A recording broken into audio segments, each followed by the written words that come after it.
Apologies.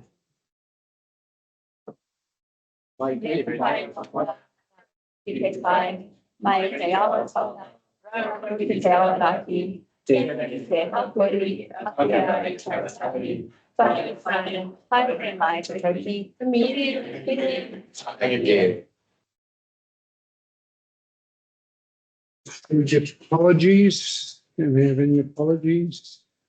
Rachel. Rachel. Apologies for Rachel.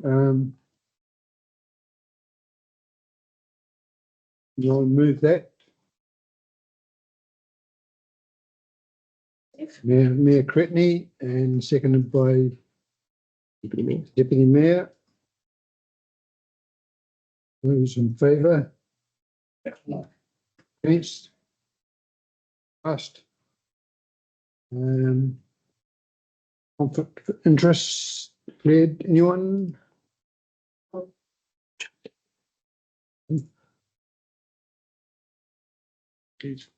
On his agenda, he is.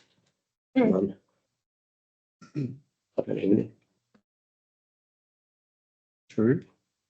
Do you need to declare anything for Mangaturi? No. Sorry, John. Conflicts. No conflicts of interest. Move on to the public forum. We do. I believe. It was me. Well, catchment. We do it on the table. Now, how do we? We've got a PowerPoint. How do we? Oh, can you just a moment?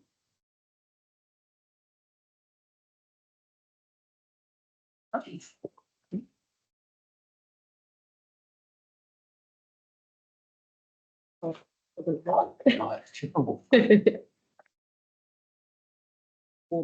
Yeah.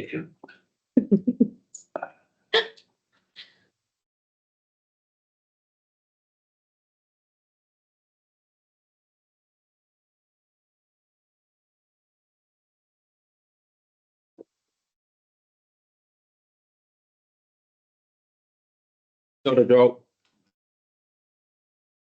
Good enough.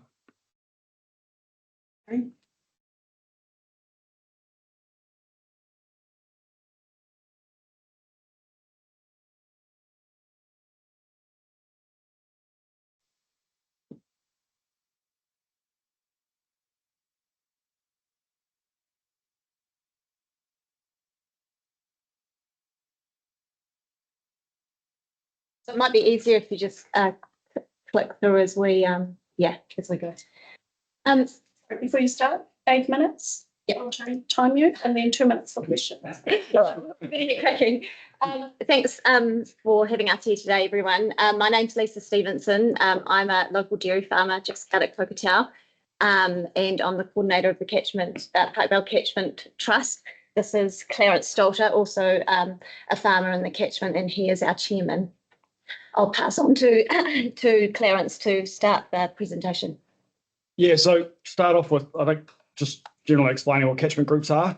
The idea is that it's a collective of local landowners who are working together for a shared goal, and generally that shared goal largely focuses around water quality on what goes through our catchments. Obviously, we do have a lot of other focuses as well. So we do community work together. The idea being that it's not only the landowners involved, but also we get things like schools involved and get them involved with planting and understanding what's going on in terms of looking after our waterways. And it's also about community as well. It's about doing things together. So the idea being that this is not top down, this is bottom up, and basically our communities driving the outcomes that we decide on. They're a initiative, well, they're a community initiative, but they're supported by MPI. So it's a long-term thing. Minister of Primary Industries is funding basically the structures and things that put us in place, but we are largely volunteer driven. So yeah, we think that well, we would love to see more funding. We basically have to generate our funding from our communities in terms of on the ground funding. Yeah. Yeah, so we started up we were incorporated in 2022. We really started up when was that 2019-ish, when we had some issues with water quality, and we were looking at some top-down implications of our water quality. So basically we wanted to avoid having government put a whole lot of rules on us, and so we said, well, we actually want to drive this from the bottom up, and that's what we've been doing since. And we've done some really good work with Great Wellington Regional Council around understanding what our issues are, and so that we're actually able to address the actual causes of our problems in terms of life. What's WCC? It's a Wairarapa Catchment Collective, Okay. which is an overall organisation that all the catchment groups in the Wairarapa sit beneath. John Brown. That's right. Yeah. Yeah, so as you can see, so everything inside those yellow lines there, that's the Parkvale catchment. So if you look at Carterton as it sits inside the valley, we probably cover about half of the land area in that. A huge amount of waterways, but also a huge amount of water races. And we'd love to probably have a little bit more attention from the Water Race Committee and just that recognition that we're collectively as a community trying to do something for our water. It'd be great to have council support from district council as well. So and no, that's now it's Lisa here. So our goals basically are centred around water quality at the moment, but water quality is just one portion of it. As Clarence sort of mentioned, this is about trying to inspire a culture change in our community, particularly in our farming community, around sort of doing the right thing by the environment. But one of our key goals is to lower water temperature in our waterways, because that has been found to increase the health of waterways. And how do we do that? We want to plant 70% of the northern side to create shading along the waterways. How do we do that? We need to stock exclude and put fencing up. We also need to find plants and plant plants, and our goal is to have a 70% establishment rate of those plants. So it's not just about planting the plants, it's about seeing them through so that they're established. We're also doing regular water testing. Next slide. We want to engage our community, and a part of that is our rangatahi. So we're engaging with 3 Carterton schools. At the moment, that's St Mary's, South End School and Ponatahi Christian School. We have at least 3 community planting workshops a year and 1 social event. Over the last since 2002, we've planted 3,600 trees. 1,700 have just been planted in the last sort of 2026 season since we actually created those specific goals. We've had 11 community planting days. We get attendance of between 15 and 30 people at planting days. We're engaging with the schools. We've just started doing water testing over 3 spots throughout the Parkvale stream, top, bottom, middle and bottom, and that's testing temperature and also for those nutrients like nitrates and E. coli and bits and pieces like that. And we're hoping to continue doing that into the future. We like to bring the community together, so it's a goal to have 2 barbecues, or a barbecue a year, or an event of some kind, and we've done 2 over the last couple of years, and they've always been really well attended. And we have just started really engaging with local businesses to try and get them on board to come and help us as well. And we've had just this year ANZ Bank come and do a planting day, which was great, and also South Wairarapa Vets have mentioned that they're keen to come and help as well. And so we really want to sort of grow that. And then the partnering, which is a big thing in terms of us being able to get the resources to do this work. Obviously, there's Wairarapa Catchment Collective, who supports us, Enviro Schools, Mountains to Sea Wellington. The Rumahanga Restoration Trust have donated a lot of plants. and Greater Wellington Regional Council. But we really sort of want to push for more of those partnerships, which is why we're here today. I had a bit of a read through the long-term plan for the Carterton District Council, and it was a big feature of that was resilience. And I feel like what we're doing as a catchment group really speaks to that. And particularly, I've just pulled out a few things that I'm not going to go over, but that were in that plan that I feel like align well with what we're trying to do as well. And particularly in that, economic wellbeing, social wellbeing, and environmental wellbeing piece, especially if you can see under the environmental wellbeing, healthy, sustainable waterways, which is written in your plan, which I feel like we align with perfectly. And I think, was there any more slides? And then, so really it comes to, wanting to work or partner with the Carterton District Council in some way where we can help fund more of this, to buy 1,500 plants a year to reach that goal that we want to do with those community planting days. That's $15,000, and we've had funding so far, but we need more of it. And it's not just the plant, but it's also, obviously, I said getting those plants established. So it's the guards and it's the wool mats, and just remembering as well, like we see ourselves as just planting seeds.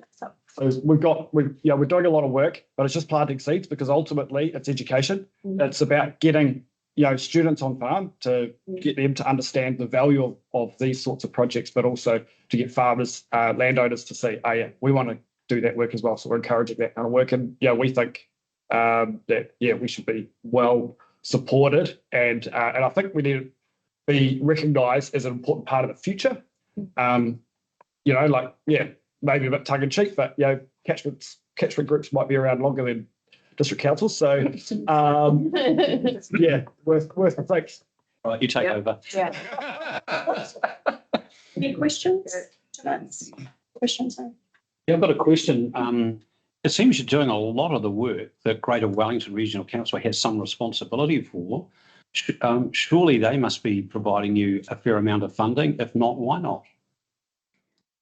they have so far. They provide, we applied for some funding through them, and they have, up until I think a couple of, so 2027, we get about $5,000 worth of plants from them. But it's more about they have subsidies which farmers can apply for, and so the farmers can get plants, and then we can come in and help plant. But in terms of our community planting days, it's kind of nice to have some plants on hand that we can actually offer. But if you didn't do the work, would they have to do it? No. Farmers would, and it would get pushed down from the top. So ultimately, we're doing the work that we need to do anyway. We're just doing it in a really good, proactive way. Yeah. And I think what we do get from Greater Wellington Regional Council, we do get a lot of engagement at the moment, and we would ask probably for the same as well from District Council, from in terms of particularly water race input, because a huge amount of our water is water race water. Any other questions? Yeah, I've got a couple of questions. Just wondering, did you put in an application for our community grants? No. Because that's a great opportunity to access council funds. That's all. It's closed for this year, so sorry you missed out. But I highly recommend you apply through the community grants for a group like yours. But are you able to put some kind of proposal together of what kind of commitment you'd like from council that we can consider through our long-term plan process that we're going through at the moment? Just an idea of some kind of costings and at a high level that we can then talk about around the table. Yep, sure can. Brilliant. Thank you. Joel. Hey, kia ora koro. Hey, firstly, I just want to say what an awesome kaupapa that you both and the community are driving. I think this is personally, I was just listening to it, and I was thinking, I was drawn back to a meeting a couple of weeks ago around amalgamation, and I was just thinking, well, this really separates Wairarapa from Wellington City or Greater Wellington, and it's initiatives like this that I think why we need to really hold on to our point of difference of being Wairarapa upper is having groups like yourselves that really drive. See an issue, pick it up, and don't wait. You pick it up and get stuck in. And then was drawn back to the quote, the old saying, "Society grows great when old men plant trees in whose shade they will never sit." And look, I don't have anything other than that. I'd really like to get your guys' details to be able to put communication up on my end, to get some volunteers, to hopefully get some volunteers from our communities to be able to support this, because I think it's an awesome kaupapa to bring life back to our waterways. So I just wanted to make that comment. Thank you. Yeah. Thank you, team. Thank you. Coming up.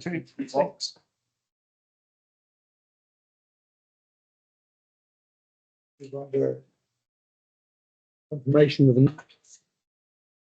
the policy and projects committee held on the 17th of June 2026. No doubt you've all been through those minutes.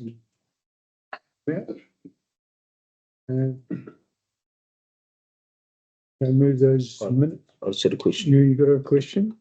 I'm just wondering if there's any of those outstanding actions that are still to be progressed. There's quite a number. Yeah. So I put that on.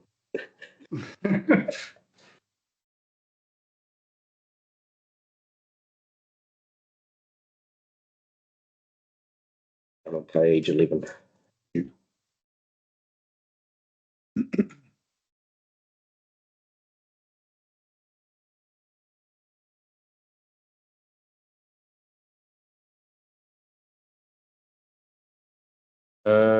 We're progressing a lot of them, yes.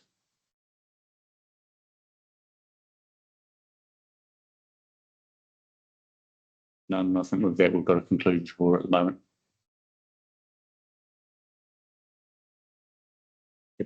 Right.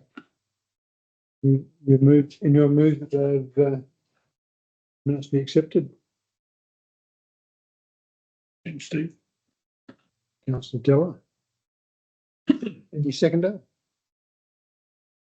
Yeah, Mr. Critney. All those in favour? Aye. Any against? That is carried. Thank you. Go to the 7 reports. Reports. Update on major projects. Crisco, you come to the table, please.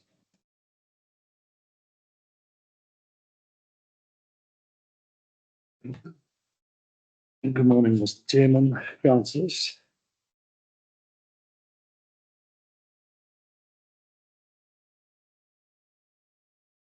I've submitted the report for major projects.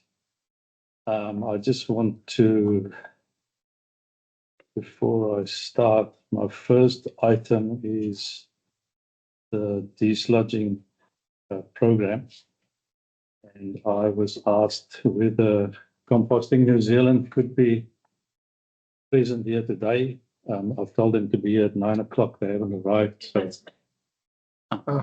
you were Composting? Sorry.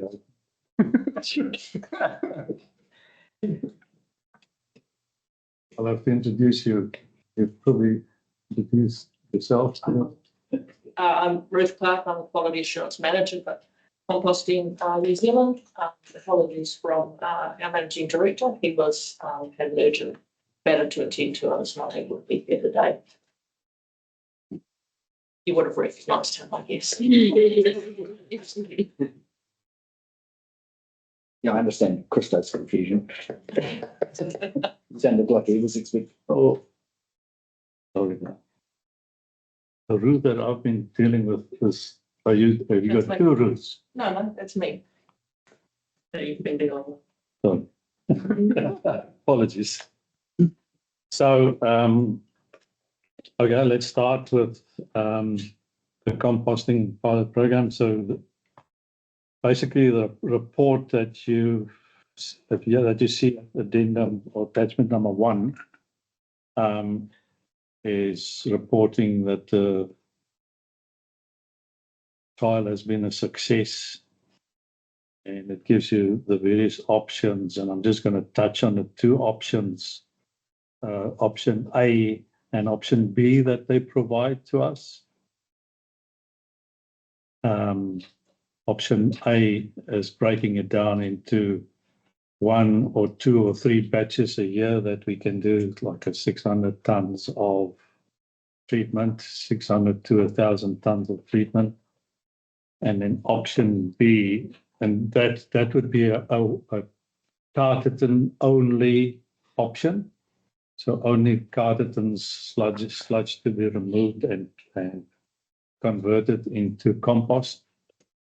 And then option B is using sludge from the lower North Island, bring all the council's sludge to us, and then treat that and sell it to the bidders, I think. There's a cost summary for option A on page 8 of the report. And much more I don't want to say. I guess Ruth is here to answer some questions. To the floor to ask questions if they wanted to. We need to Ruth come to the table. Yeah.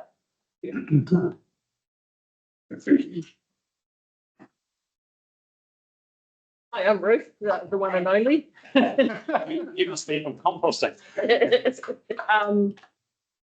Anyway, if I could just take a moment, Mayor Cretney, Deputy Mayor Aileen and councillors, I would like to thank Carterton District Council for the opportunity to complete this project of desludging and composting.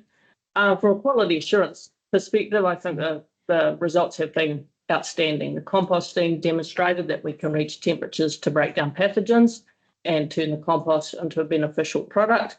And then we went through a rigorous 3-month verification testing routine, and that every single test passed. Actually, we had nothing that failed.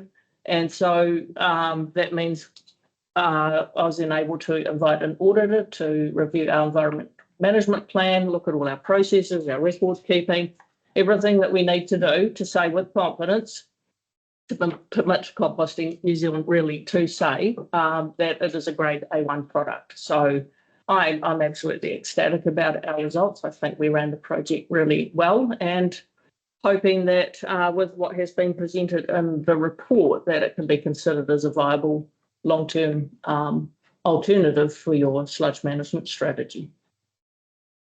Anyone have any questions?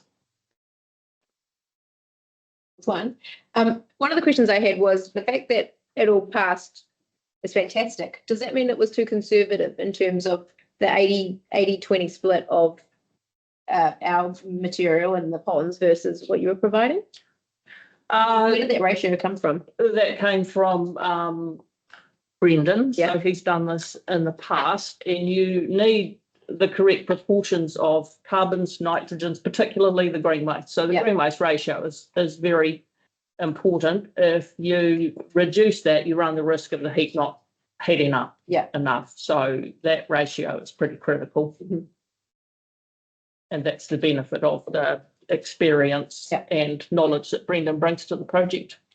And would that be something that would be potentially, I can imagine you, when you do the preliminary test, you set the limits here, and then maybe it changes over time when you become more confident with the process. That might reduce the costs of providing all the green matter and that kind of stuff.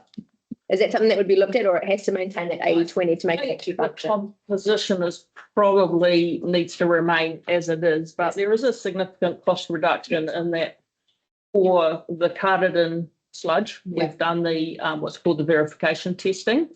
As we go forward, we can now move into a routine testing program. Yes. Explained in the report. The that's quite significantly less and more cost effective, lower cost than doing the full regime. You only have to go back and do the full verification regime if any of your results fail. Yeah. And then if we included the other councils that mentioned, that would have to be start. They would have to have their first year as a full verification year as well, because it's material from a different source. Yeah. So just to follow on from that, would that mean you'd need to have no other sludge coming to the site apart from that council sludge while that was being investigated? How would you separate them? Well, it's all in windrows, so you just do different periods, and given, I would imagine that councils might like potentially not switch budgets, but have budgets in alternating years, for example, or you do one batch of sludge at one time, and then you receive material from another council and you put that into windrows, and you just manage it. All the windrows are rigorously tracked, so you know what the material is, and as long as it's separated in that batch and those windrows over there and you've got these windrows over here, then that's easy to manage through a programming point of view. But the better outcome would be to have it all come to site, thrown together once it's past that testing phase. What Mary is asking is, we've now bulk tested our sewage. Yeah. We bring other sewage in, that would have to go through the same rigorous process before we can go through. It would, and it would be done as a batch. So we have proposed in our environmental management program that we run a batch process. That also reduces testing costs significantly. So you pull out one lot of stuff, you make the windrows, that's a batch, and you follow that batch right through, and you have more reduced testing on that compared to a plant that's pulling it out continuously. You actually have continuous testing requirements. It's really expensive. And then, you might get a bit of material coming from somewhere else. You make those windrows and there's a batch. So I don't know that it's ideal or necessary to test them, because there's always the risk that while you've done the verification process, that sludge over there in your ponds was all very benign, really, I suppose. So passed the process, the metals were good, PFAS was good, everything passed the tests, but doesn't mean to say there isn't a little pocket in your pond somewhere that comes into a batch. That means we have to look at the testing regime again. So from that point of view, probably better to keep it separated and easy enough to do. On page 21, it talks about the tonnages and just the tonnage that we're dealing with at the moment. And it mentions... Sorry, that's my Oh, sorry. Yeah. Sorry, I was looking at page 4 of your report. It talks about 455 tonnes. Yeah. And you mentioned 15 to 20 truck and trailer loads of product. Is that, I'm guessing that's not a spreader trucks though. So is that removing it from site and then it'll get put onto spreader trucks? Yes. So we would deliver to farm, and then it's on the farm to manage it as they want to, or maybe we deliver to paddock. That's us just getting it off site at approximately 30 tonnes a truck and trailer unit. Okay. And just a follow on from that, you've mentioned 2 very large acreage farms. Are those farms flatland farms, or are they rolling hills? Or I'm just thinking about any issues there might be of the... I have confirmed that with the farms, that their land is meets the conditions. You're allowed up to 15% slope, actually. And I've been advised that the land generally meets that. So, I mean, that would just be a spot by spot assessment. Anyway, you've got to keep away from waterways, got to keep away from, high sloping land, and a lot of the other conditions are around the nitrogen limitations that are on farmers. So that's on them to manage. But yeah, they've been provided all the information and confirmed that their land is largely meets the requirements for application. Okay.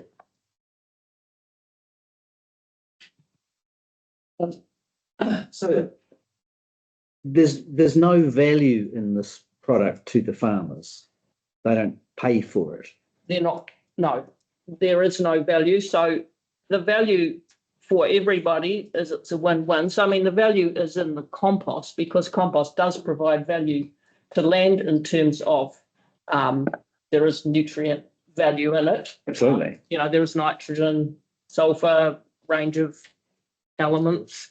It also helps improve the porosity of soils and sort of helps build up soils, helps to hold water. So compost in itself has a lot of benefit I understand being that, applied to land. but not to the point that they would be prepared to pay for it. No. So the win-win is we have end users who are prepared to take it because you can't have a solution without a destination fair product. Yeah. Whatever recycling or waste management strategy you're applying, you've got to have that end solution. So having these farms who will take the product is a win, and that's built into the price that we card it to them. We need a destination. Yeah. So we're talking about a cost of $400 to $500 a tonne. Yeah. I guess my question is, what's the cost to us of alternative methods of dealing with the sludge? That's not a question for you. No, I know, and that's why it's not addressed in my report. So That's a question about it. That's a question we have to answer. It is. And so what I've done here with this report is I've presented the project, the fact that it met the budget. Budget was a pilot budget, so I've also presented the future budgets in terms of what we expect it to meet. And I'll just explain the 1, 2, 3 batch thing. So the one batch is probably actually only year one because that's kind of like the pilot. We had to build some infrastructure first.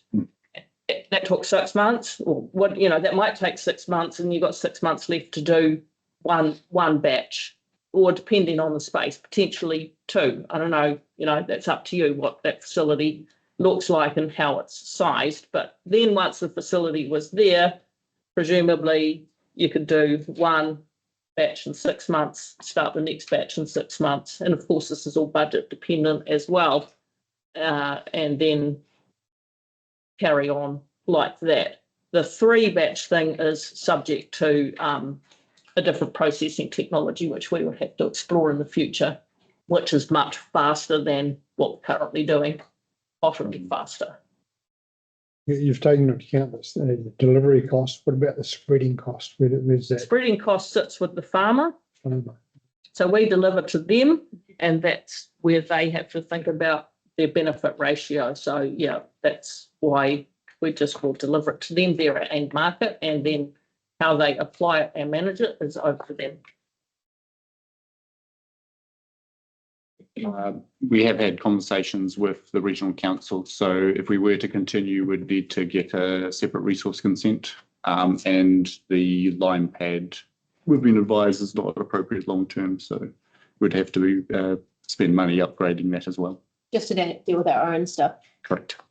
You don't need a resource consent before you send it to landfill.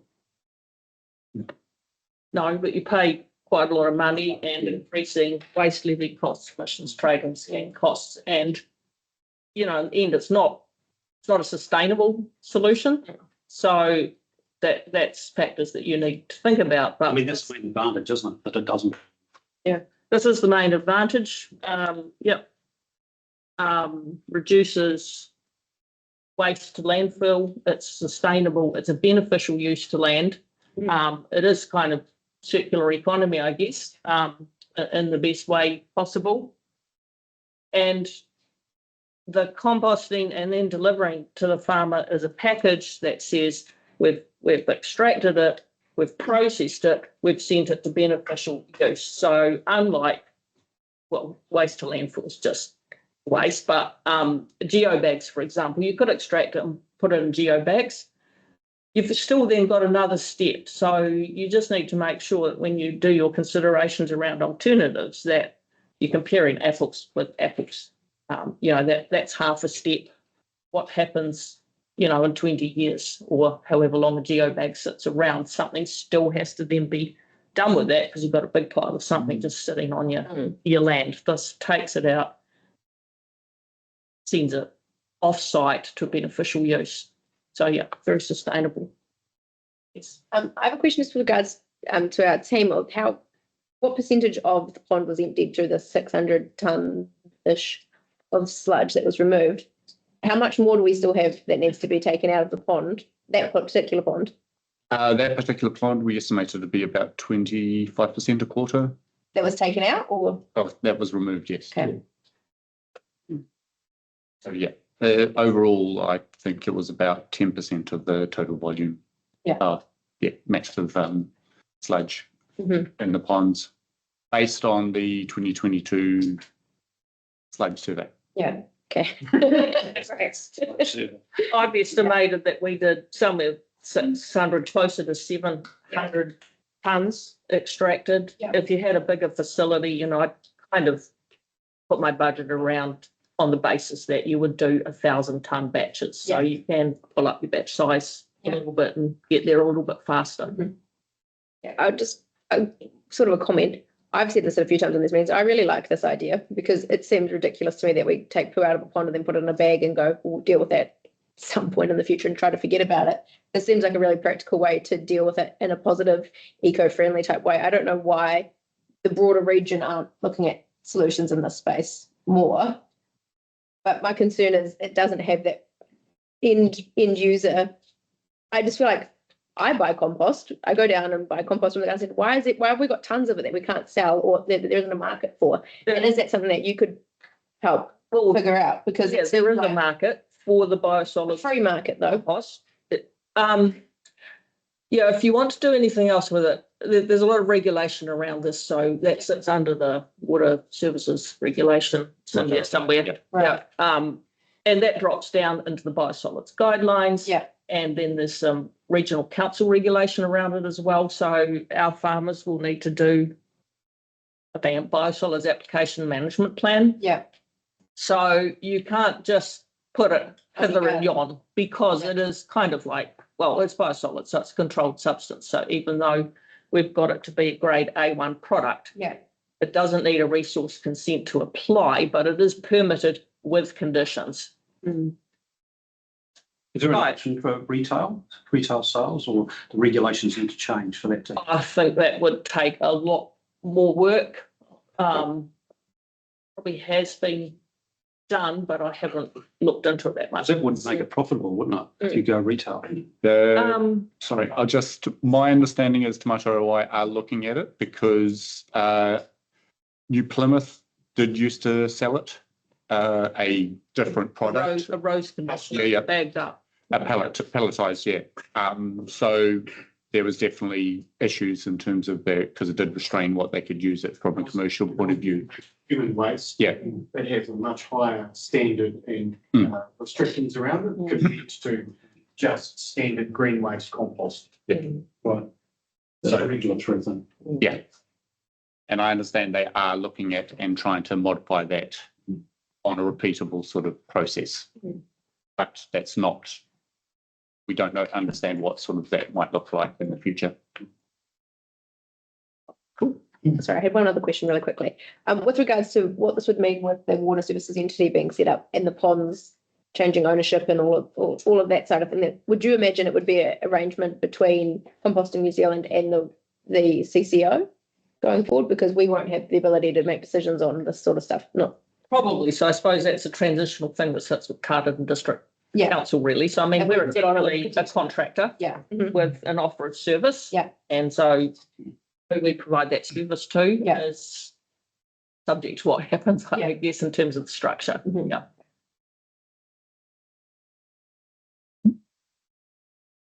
I've just got a couple of comments. I mean, probably from the get-go of this, we were really looking into this as a revenue generating business for council, and it's come back that it's not a viable business opportunity for us to generate revenue for our community. So for me, it comes down to, yes, I fully support the environmentally friendly side of disposing of sludge in this way, but it is going to be, I see it, up to our community to decide environmentally friendly versus putting it in bags and weighing up that cost. Yes. For me, that's what we're going to have to weigh up. To me, there's not a decision to be made today. We need some more figures around so we can have a comparison and have that discussion as part of our LTP. I think. Because we're talking about $3.5 million. Just further to that, just understanding a bit more around the capital costs of what you've mentioned, upgrading the line pad, but any other capital costs we would have to invest. And that was also one feedback. We couldn't capitalise the full cost of the trial. We could only capitalise what the sludge removal portion of it. So quite a portion was actually had to be transferred to operational costs. Thank you. Thanks, Ruth. Thank you very much. Thank you.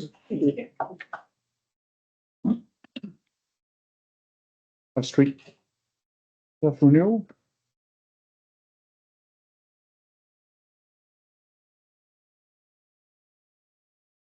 It's like nuclear waste. Got the same age. It's my eyes. Find a mountain somewhere and put it in there. But eventually, Sense to do it like that. High Street South water renewal is ticking along nicely. We've just had more money added to our budget. We're trying to stay ahead of NZTA. There has, in the last day or so, there's been talk about different programs, so I need to look into what they're telling me. But the next step at this stage is to slip line the section in front of Near World. Put 100 mil through the old pipe to speed things up and just hopefully try and save a bit of money. The Brooklyn Road sewer upgrade, I've just started looking at the report that they gave us. It seems that a lining option would be acceptable for Brooklyn Road instead of replacing the old main, which technically would be quite a difficult task to do, especially down by the railway station, railway track and Lincoln Road. Or the fact that we don't have money for that. Is that different than putting a pipe inside a pipe? That's Putting a liner inside the sewer pipe, which is cured in process. Process. Yeah. So basically, you're putting a liner. Yeah. Rather than you're still using the old pipe as the structural element. Yeah. And you're just renewing like a compared to a physical pipe which has its own structural integrity. Okay. It's almost like a fiberglass that is cured in place. And reduces the pipe slightly, but it gives us there's a lot of water coming into that pipe, massive amounts of water that would alleviate the impact at the sewer plant. So it's water coming in, not water leaking out. Coming in. Okay. Massive amount of water. And similar to Lincoln Road, it's that proximity to Waikakuriki Stream, and so it's a high water table area. Yeah. So I would really like to line Brooklyn Road. Currently, we've only got 700,000 or 800,000 left in the budget. Budget to do the whole pipeline is 2 million. So we can look at lining sections of it for the money that we have. Probably go to the bottom side of Brooklyn Road, but that's something that we need to discuss with our in-house. In fact, you've got water coming in to the old pipes. Why line it and then seal it? Does that create a problem with the water already coming in? No, it's a process that they use, pushes the line in, expands the thing, and it seals right against the surface of the inside of the pipe. Yeah. And you don't get water coming through. but you have to be careful, make sure that it works properly. It seems, I can see your frustration if you're trying to make the pipe better the whole way along and you can only afford to do a portion of it. That's all a capitalised, that's not, that's a new asset, so that would be a Yes. debt fund. You're extending the asset life Yeah, by putting in the liner, so it is considered. yeah, because it seems like you're not really fixing the problem at that point. It's only fixing a portion of the problem, which would then still allow water to be coming in the other portions of the pipe. So, You'll eliminate that section yeah, from water infiltrating. yeah, You will but further down the eliminate- line, it's still yeah. going to be coming, yeah. So CCTV has shown that the worst part is from the railway track down to Lincoln Road. Yeah. And there's a possibility if we can make the budget work with what I've got left, that we could at least do that section. Mm. And then next year or the year after do the rest. Mm. We can only control the budget now with the water, is all I'm going to say. We'll review the budget. Yeah, it's interesting. We did transfer some from the water, so you check with just so that he's looking at the most current budget.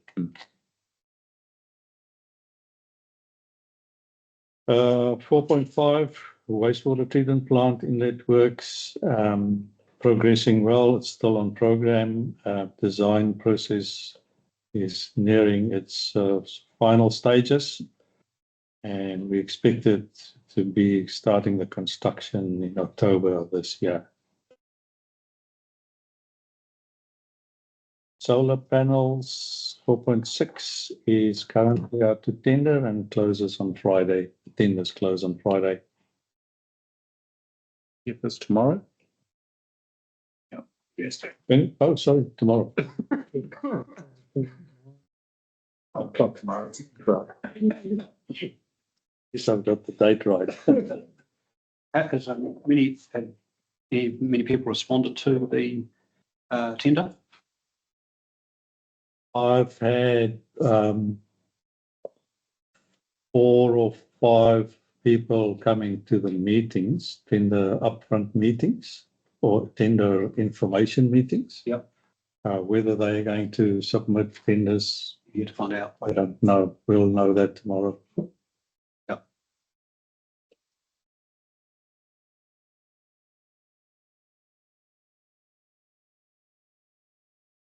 That's it. No more questions? I have one question. This is slightly tongue in cheek, but it says we've ordered the equipment for the headworks and we're still in the design phase. What happens if the design phase says, oh, we could do something else? I know, clearly you'd take that into account, but it just seems like an odd way to phrase it. Oh, the design is, so the tenders that came in gave us designs that we approved during the tender process. Mm. These are just finalizing the finer points of the design. And construction methodology and also the commissioning sort of phase. So yeah, it's mapping out the whole process rather than this is what we're going to build. Doesn't read oddly. Something about aeroplanes and designing and flying. No, the whole process has been approved during a tender process. Move that Christo's report be accepted. You move that, will you? I'll second it. Right, okay. I'll move that. You second it. All those in favour? Aye. Against? Carried. Did we want an action after that to be added in terms of a report for comparing costing and other technologies? Thank you. Action for comparing compost. Composting and the alternative geobags, yeah. And the capital costs that were required for that additional setup stuff.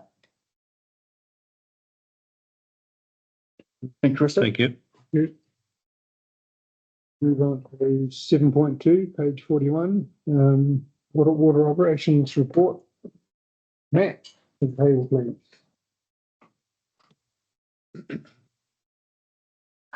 Chair and councillors and mayor. Take the report as read. Any questions? Very Very Efficient, yeah. Give that man a brownie.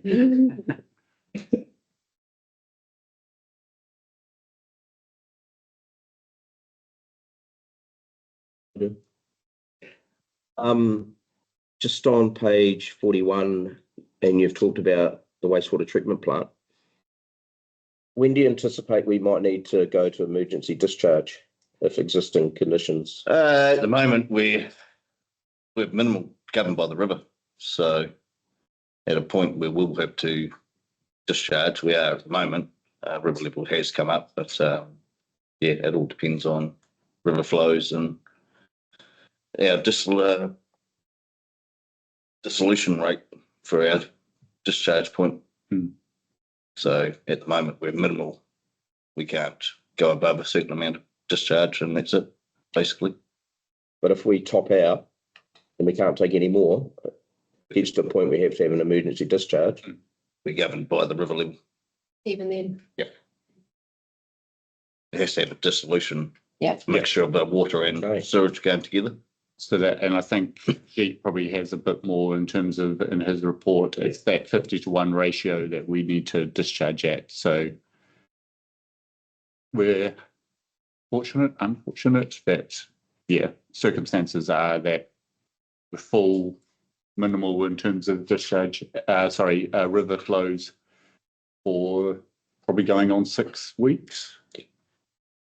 So we're probably, at the moment, the river came up last night, so we're governed to about 100 litres a second, which we're doing about 90 at the moment. The river drops off, we've got to drop our discharge off. At the moment, we're governed by that river.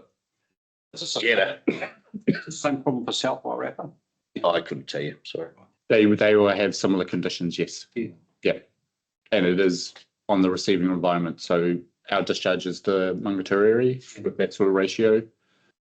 It'll alter, like Featherston is Donald's Creek, Greytown is Papawai, and Larchborough is in the Rumahanga. So it all varies.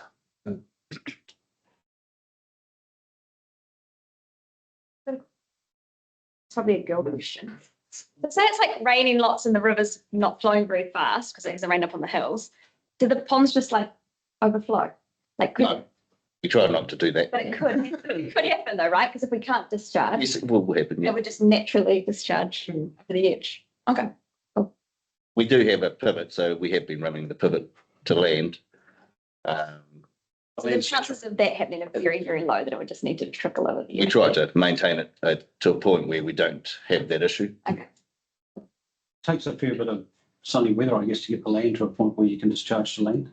Yeah, we're governed by moisture settings as well on the land. So once it starts ponding, we have a bit of rain as well. It adds to the moisture level, so we have to stop that as well, we see. So if your place is anything like mine, and it's a lot of rocks, it should actually drain quite well. The pivot paddocks, it's more reasonable. Yeah, certain one area down on the hollow is our main issue with the ponding, but the rest of it stays pretty normal around where the manukas are and that sort of side. So it does get away, but without the rain, makes it a little bit easier for us.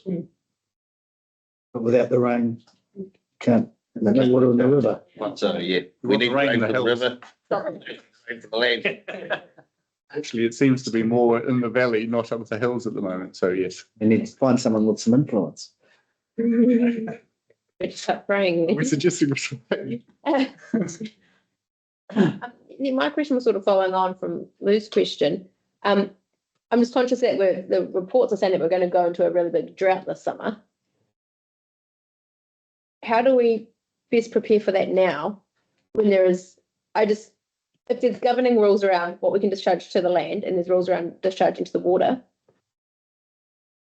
there's next to no other options other than if we were pumping water into the rivers to then discharge. Like if it's, we also have Greater Wellington site as well, which will be taking discharge as well.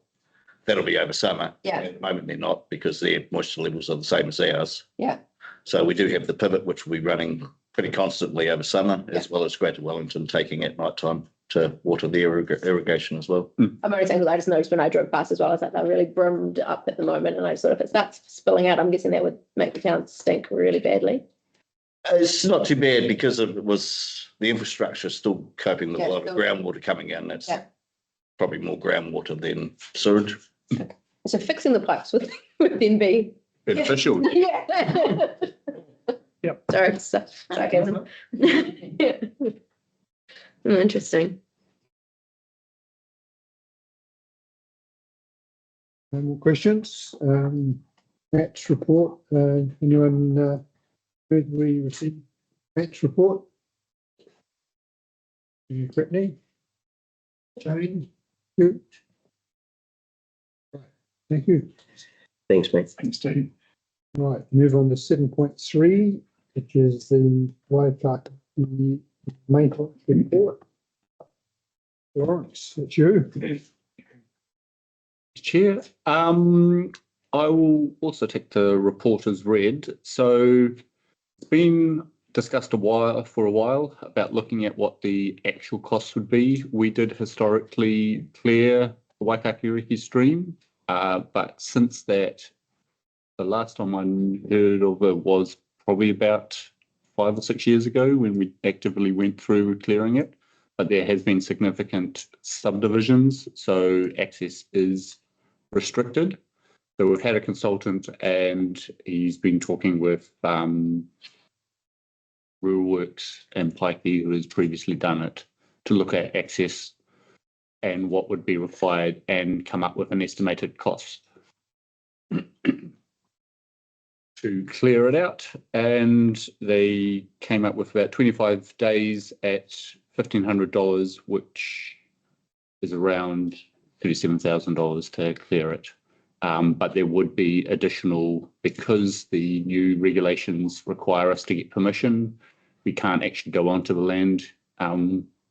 We'd have to go through an engagement to get access to the different properties. And we've got a map, so we can hand that over to the new Waihi Waters as well for information. It's part of the stormwater sort of management as well. Any questions?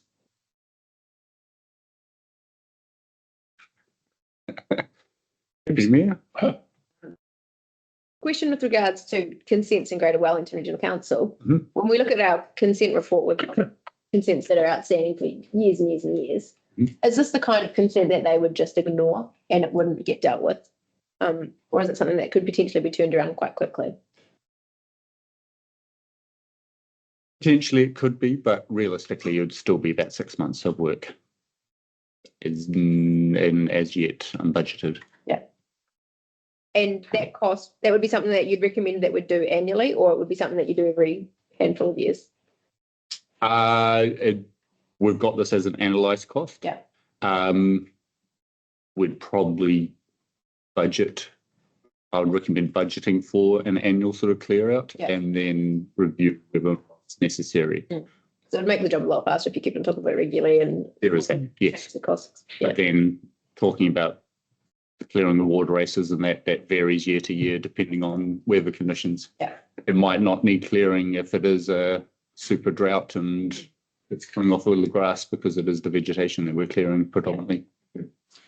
Just following on from basically about the consents, they are sort of all overdue and haven't been renewed, but we're operating under the old consent rules as such. That basically, I guess, is inherited by the new unitary council when it forms, right? Correct. So if that's us, then it's up to us to consent. Our own things. Yeah, exactly. Yeah. It should hopefully make it faster. Done. Not so much a backlog if we're doing our own, not anybody else's. Just a comment. Yeah. Hopefully, yes. Sorry. Why did we stop doing it 4 years ago? Because of restriction issues, and also that, the change with the NRP where we needed to get a resource consent, Okay. where if the landowner contracts it, they don't need consent. It's a permitted activity. And when we used to do it 4 years ago, that was just covered by general rates. That wasn't a targeted rate on these people that are affected by it. Correct. But now it would be, wouldn't it? We'd probably propose to do it as a targeted rate, yes, but we'd do it as, because we have to come up with a stormwater management plan. So you'd include that as part of it and do a targeted rate for everybody that contributes sort of in that catchment area. Because you've got pipes from Lincoln Road and also all the way down State Highway. A lot of it ends up gravitating towards that that stream. So the catchment area is quite large.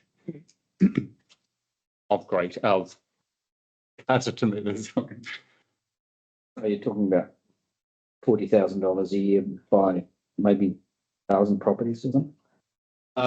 No, as a catchment area, I think we did a quick assessment. It'd be more like 500 properties. Okay, still not a colossal amount of money per property on that. No, but there's that unknown cost in terms of what the resource consent would be and whatever conditions come out of that. $750,000 for resource consent for. Yes, I know. It's thought to be quite that much, but yes. Based on other examples, yes, it's not the simplest. But yeah. Lawrence, Greater Wellington have had conversations around including the Waikakariki and the Mangatariri catchment. Have they provided any advice on this? No. Other than when we have had conversations, they've usually been, it's up to the property owner's responsibility. So you've also mentioned in the report about agreements with property owners to get access. Yeah. Should we be obtaining formal access agreements now before any further development takes place? I think that would probably start the process at least, yes. Would make it a lot easier. Yep. Are we able to take that as an action? I don't know how much is involved in that and costs involved. So I think that was the third point where we prepare the engagement, at least in the first instance, and come up with a plan. So yes, that is one of the actions that I've got as a recommendation.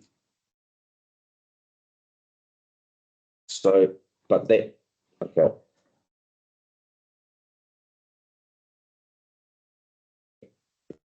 You wanted a bit stronger.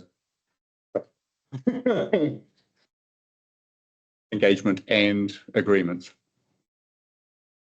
To me, I think there needs to be some kind of agreement of access. I mean, it's fine advising them of their obligations to cleaning out the Waikakariki, which none of them seem to do, or not many, if any. But I'd like to see some kind of agreement with landowners or whoever where the Waikakariki is going through. That could be potential areas for closing it in even further. That there's access allowed. Okay. So do we want to update that? Or just take it as an action to? I'm happy if you just take it as an action. Okay. Sound like they don't clean it. It's already going and clean it. I thought we were actually looking at. We'd need to get agreement because we can't, unless somebody requests us to attend, we can't enter the property anymore. We could decide that we wanted to do this, and if I didn't want you coming into my bit of the stream. We can't. Well, there are, if it's an emergency, but that's usually it's in a flood where you'd end up in an emergency. So a regular clearing wouldn't be considered emergency powers to enter site. And you're pretty confident that people would be happy for you to access. Don't know. It's going to vary. To be confirmed. Yeah. And then that's the new rules are that they can request conditions for access to it. So that could be additional cost because this is just clearing it and leaving material on site, Yeah. not any disposal off-site. These landowners, they're responsible, Currently, yes. but there's no sanction for not carrying out their responsibilities. No. That doesn't seem fair. But then it's also not seem fair that we used to do it until 4 years ago and then we just stopped. Because the rules changed. But still, is, I mean, It's well before the law change. a little bit. Rules changed 2015 when they started doing the consultation for the We NRP. were still cleaning well after that. Yes. We used to just go in there and spray it years ago. Just drive through and spray everything. It's all- Not allowed now. You still can. There are restricted things that can be used for vegetation spray. Not what you find in your shed. Careful. Thank you, Orange. Yeah. Mm. Flamethrower. Right, Lawrence's report. That will go. Can I ask you one question? The relationship between this and the people who spoke at the start in the public forum? Different, It's not in the Waikariki totally different. catchment area. Okay, Completely different. Yeah. we need those people to care about this then. This is, I guess you'd call it ephemeral. Yeah. I think they call it because it dries up. It's only Right. running for a certain few So it's months of the kind of lot year. like a water race then. No. No, No? the race is basically running the whole time. Okay, mine does. Trying to say yes. So you're lucky, yeah. Managed properly. It's not managed properly. You received Lawrence's report. Have to move. A seconder. Right, can we take all three? 1, 2, 3. Yep, still happy to move. Together. Yeah, happy to move. Yep. I'm Right. happy to second it. Right, All three. take all three together. All those in favour? Aye. Against? None. Passed. Thank you. Carried. Page 57.4. An update on the operational consents. It's G. Thank you, Mr. Chair. Morning, councillors. So I'll take the report as read. I've got a couple of highlights. The first one is about the consent renewal. The water rights consent renewal is progressing better than before. We have a response from the Greater Wellington on hydrological items, and our consultant is working on it for us to give us a response. But we haven't received any ecological feedback yet, so we're waiting response on that. And other concerns they're yet to be started working on because their expiry have been extended till 2027 December. So for Carterton and close landfill renewal should be done soon. The second major highlight is something that I followed from the conversation from Matt. It's about the discharge issue we have. So the term emergency is sort of drifted away. It's more like low flow emergency because we are not discharging a huge volume either to the land or to the river. So, but it would become an emergency if the river levels dropped below a certain the level. 500,000. Yeah, 500,000 flow. Yeah. But we haven't got there yet. We are trying to manage it, but in that management, we have been non-compliant at one point because we started discharging more than 7 days consecutively because we cannot discharge more than 7 days.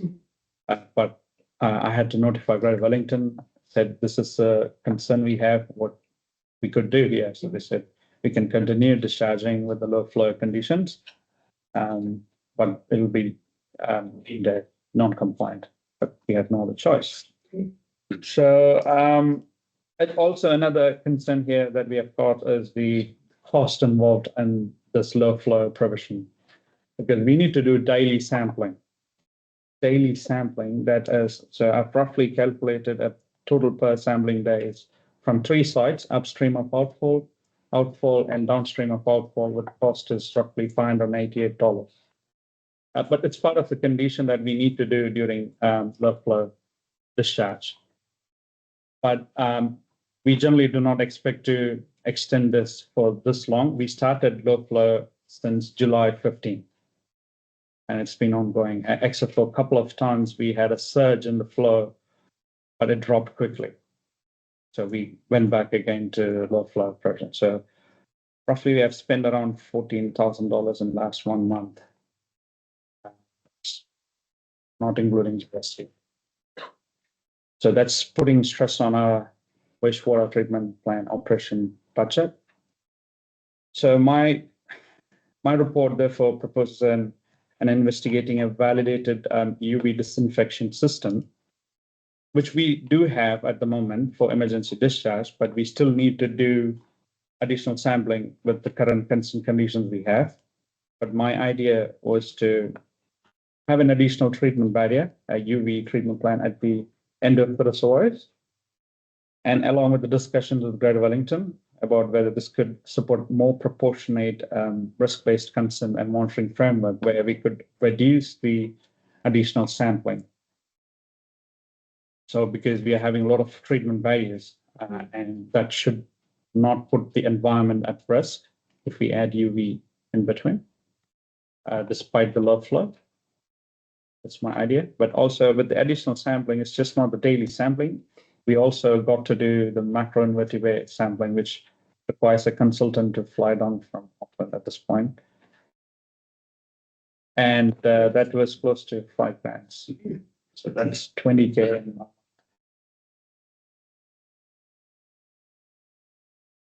As we speak, the flow dropped. It's dropping rapidly. You've been talking about UV treatment. Is that something we'd have to get in? It's not something we have. We have a UV facility that's not functional fully at this moment, but we can discharge through that UV container, but we still need to go through the same rigorous sampling and additional sampling. But we could have a constructive discussion with Greater Wellington High, because the weather has been unpredictable. As we say, we get more rain in the valley, but not at the ranges or the catchment. So we could see rain in Carterton town, but we're not getting enough flow in the river. And that is very concerning from my perspective, because every time I go back, I check what's the flow. And the last one, it never happened. Would that be the case for southeasterly type conditions, where we get it more in the valley, but the westerly or northwesterly conditions, we get it in the catchment area? Is that a fair assessment? Pretty much. Pretty much, yeah. We've had a lot of generalizations. Yeah. Also, if you think in the long term, climate change is so real, so we don't know, we cannot predict. And also the fact that we try to discharge to land, but after some point we cannot, because the physical conditions on ground is not allowing us. It's ponding, and the moisture sensors do not allow us to go further. So I would say we were discharging close to 40 liters per second to the river, which is nothing, because our reservoir 2 and 3 have been full for a very long time, because we couldn't touch those reservoirs yet, because reservoir 1 is trying to balance it. And also we are managing it with the wetland and inflows and stuff like that. The wastewater treatment operators have been very proactive in that sense. And we have started a discussion with the neighbours down at Gallen Road and looking at progressing a resource consent to expand the land irrigation to include part of Matarawa Farm, which isn't consented at the moment. That's one option, but yes. Yeah, but my concern is during winter. But if we do not have defined winter season, but we have varying seasonal conditions, this could again happen despite having Plenty of land for irrigation. Yeah, just point out that it was briefly discussed in Matt's report about end of June, we did have a fault and we basically had the pumps and we weren't discharging when there was high river flows. So this as a consequence of operational issues in terms of a pump failure. So it might have been a slightly different situation. However, it is abnormal that would have such a prolonged period of less than medium flow. Good news is that the report from the ecology, the macro invertebrate, was positive, but in the long term, if this recurs and more such unlikely event to happen, we don't know what will be the outcome, especially during that. Question. You, from memory, going back when the pumping system that was put in around this, the new ponds, there is a UV system in there, but for on the discharge to river. Old where? Yeah. You say it's not working. Can it be reinstated? And is that it's also the location. Yeah. So yes, it can be reinstated. So obviously that's probably the first thing to look at. And would that cure the problem with the discharge consents? We'd have to review that with Greater Wellington. So she started that conversation. Yeah. So if we reinstate the UV, we need to relocate from where it's currently sitting to the outfall near the Tāngata there. But also before doing it, we need to have a discussion with Greater Wellington and see what are the viable options, because this is not just one-off incident, but it could prolong in the future. And if we need to cut down the additional sampling that we need to do on a daily basis. We had to do it a couple of weekends where the courier service we have do not operate in water but during weekends. So our technician had to take the sample and drive over the hill. That's an additional cost as well.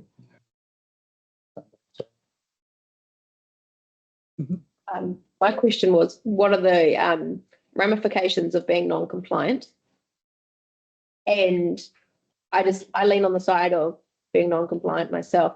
And so I feel frustrated that it's just governance governing all these rules impinging on something that doesn't have to be this hard. And I just wonder if in an instance like this, you just take the non-compliance. If that just means on our annual report, it says we were non-compliant for a period. Yes. I'm willing to lump that. We're not going to be able to do anything from it. It will be just noted in the report. But because we've done the ecological sampling and that sort of thing, and it's sort of demonstrating that the effects are less than minor, it's unlikely to result in any sort of action for Greater Wellington from previous experience. Yes. So if we're already non-compliant, then my opinion would be you can just keep going. If you've done the testing, you've proven it's not been problematic. In this instance, wouldn't it make sense you've got the non-compliance mark already? Why would we not continue? Yeah. So the condition says that we need to do the advocate. Sorry. Yeah. Yeah. The condition say that you need to do the macro invertebrate sampling in 30 days. Yeah. So if this is going to go into next month, we probably need to do another one if we go by the books. So I think Greater Wellington is coming from an angle where they need to mark it as non-compliant because it did vary from what it needs to have been.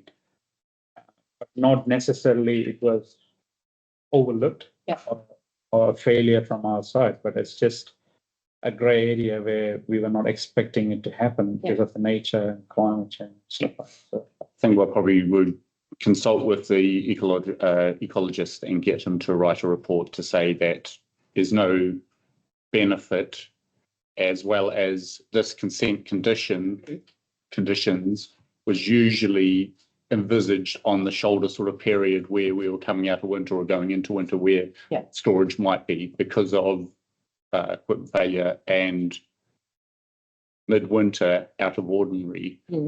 It's not really going to have an effect, and it's just, yeah, we're caught between circumstances. Because if we are non-compliant and they think we're serious about it, we'll get prosecuted. Yes. Fines are. We're non-compliant on all of those consents and nothing happens. So I don't take Greater Wellington very seriously. Just personally. Well, we're negotiating. South Wairakei do have abatement notices, so you don't have to point that out. Because we're actively engaging with Greater Wellington, they've usually said that they'll let those sort of things because we're managing it. Yeah. So just my point is that if they say it's non-compliant, if they want to prosecute us, they should advise us what else we could do. Yeah. But abatement notice first before you get prosecution. Just well, on the subject of consents, just more from my educational thing. We've got some consents that expired back in 23. How can it last so long? You know, without getting a new consent. So we've basically applied for the renewal before it's expired. And then we're going through the process of applying and giving more information. So you've got continued use rights if you've applied to renewal before the expiry date. Yeah. Correct. Yes. It's still a long time, isn't it? So it's Greater Wellington that's, I guess, holding it back. Not necessarily, but it's a game of back and forth. So they ask more for more information. We provide them to provide it. We sometimes need to take more samples, and when it comes to that, there won't be favorable sampling time because of rain or no rain. So it get extended like that. It's a hell of a bureaucratic process to. It's 3 years to do this. But there's also a balancing act between we can push through the consent, and then we get harsher consent conditions, which cost us more as an operating cost long term, compared to gathering a bit more information up front, and therefore potentially get better and more generous consent conditions because we've done that burden of proof at the start.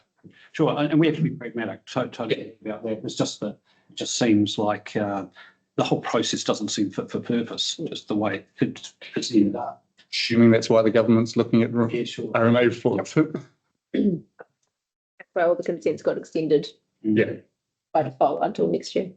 Just in case we don't get any flushes in the river like we hopefully get. Ryan's talking about the UV. What would it cost to get that up and running again? I think we did get an estimate.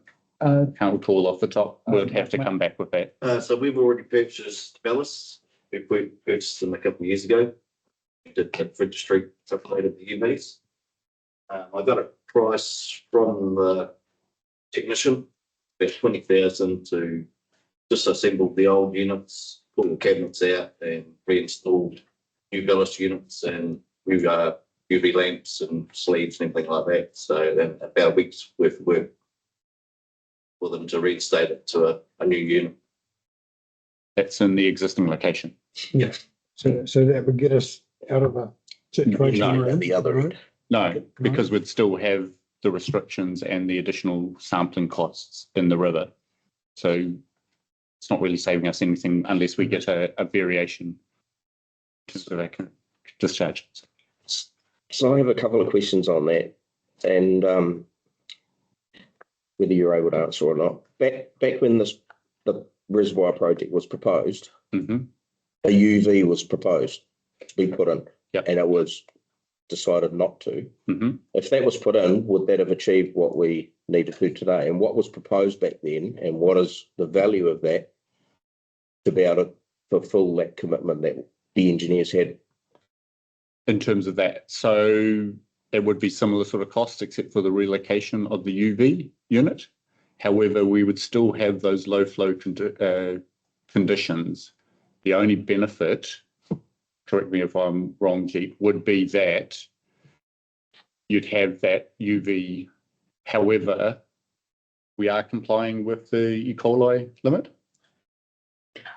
No. So it would be that protection. However, you would still have that flow. We would still be controlled in terms of what our discharge would be. I get that, but it would be reducing the E. coli level going, so we would be compliant in that regard. Yeah. So is that able to be, as an action brought to us as to what that cost would be of a?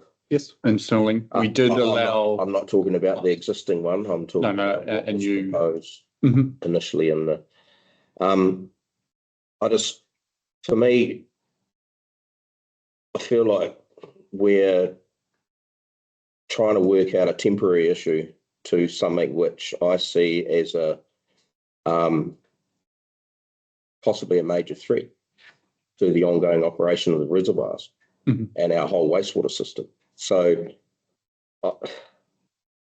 do you think that there's going to need to be, what other options are there for us to be able to, apart from more irrigation, which Greater Wellington have said they might consider extending their nursery, or hypothetically, I know Joel has mentioned previously, he's now gone, about across the road. But I'm just thinking, what are we looking into? Because to me, we're getting to a pinch point. We're probably already there where our ponds aren't able to sustain the wastewater, and it might continue the low flows.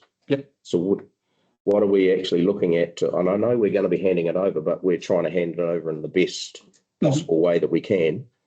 What are we looking at to try and future-proof this? Because it seems to me we're at a point now where even putting in the UV is going to help a little wee bit, but not going to help with the water levels in the ponds that are chocker. I think we've probably got to review it and we can bring a report, but because of the circumstances where we had that heavy rain, where we didn't end up discharging for that. So we're at least one pond, one reservoir full where we wouldn't have been at that time. So yes, I think we probably still would have ended up discharging at low flow conditions, but it would have been a month later. So yeah, I think it's sort of.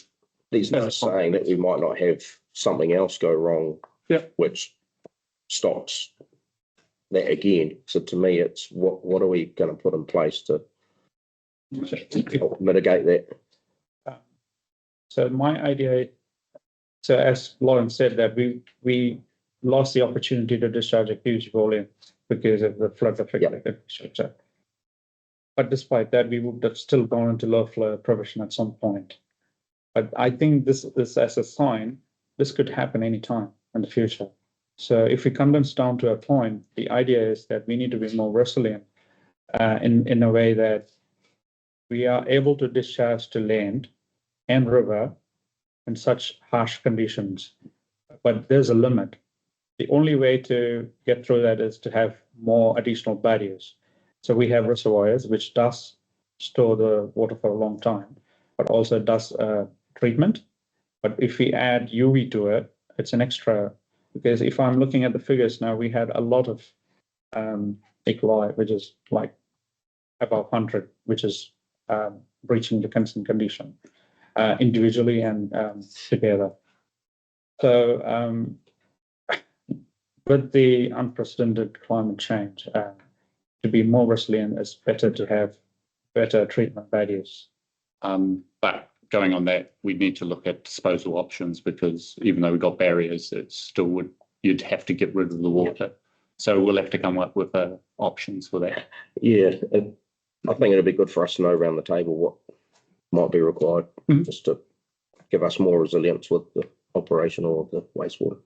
Can I just make a comment going back to when we first got on this council 3 and 4 years ago?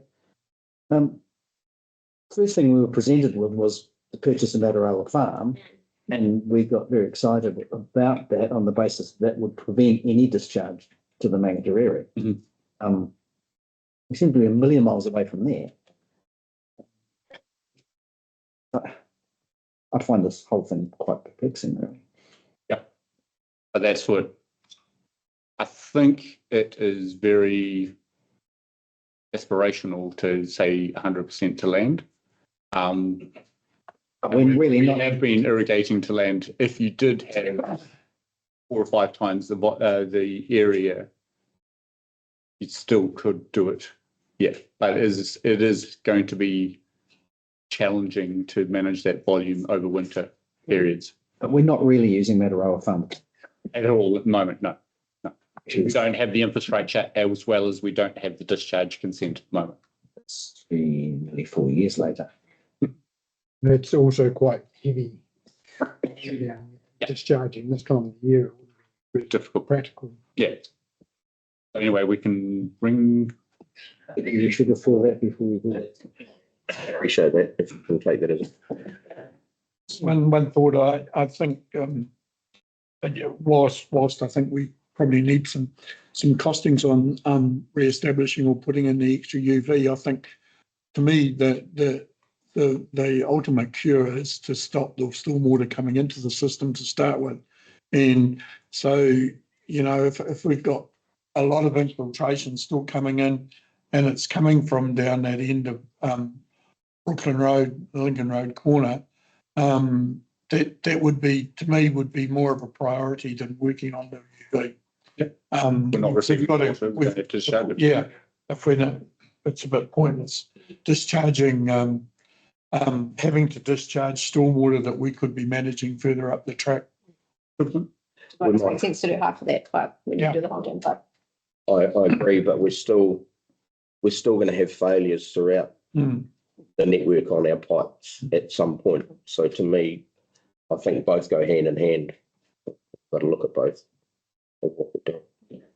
My point was just with regards to the sludge removal and the timeframe we sort of paced that out because it was a big expense. Does that need to be done sooner rather than later and put in bags, and we can figure out the disposing of the bags or the composting of the material in the bags at a later point? But does it need to be urgently removed? Would that significantly lower the ponds to a point where this isn't an issue?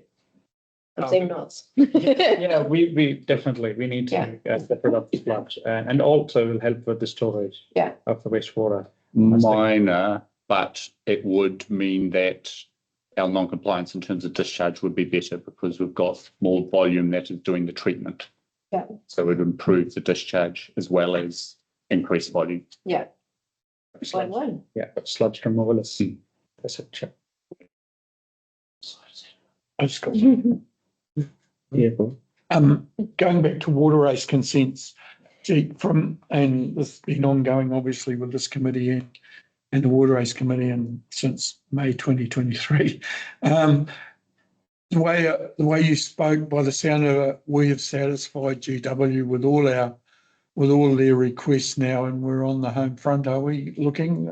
Is that correct? Yes, to an extent. Yes, because we are still awaiting response on ecology feedback. We haven't received it. Okay, so there's that last. Yeah. So how far away is that? Consultant from Greater Wellington provided, haven't provided. So it's back in there. Back in their court. Yeah, we'll be chasing that though. So thank you. So just to follow on from Brian's, mine's around the landfill consent, and I know you've mentioned that we're getting to the end of that. So you mentioned, have we filled in the gaps that were in that assessment of environmental effects? No, we need to draft a new AE as part of the consent application. So when do you think that? Do you have a bit of a timeline of when you think that might be? Or the point I'm getting to is what's the worst case scenario if we don't have our consents in by 2027 December? We're just going to non-compliant. Yeah, we'd have applied for a renewal by then to make sure that we have that continued right use. I think section 124 is still there. At the moment, obviously revising it. So yes. I know this is all. Yeah. We would definitely apply for the consent renewal. Yeah. But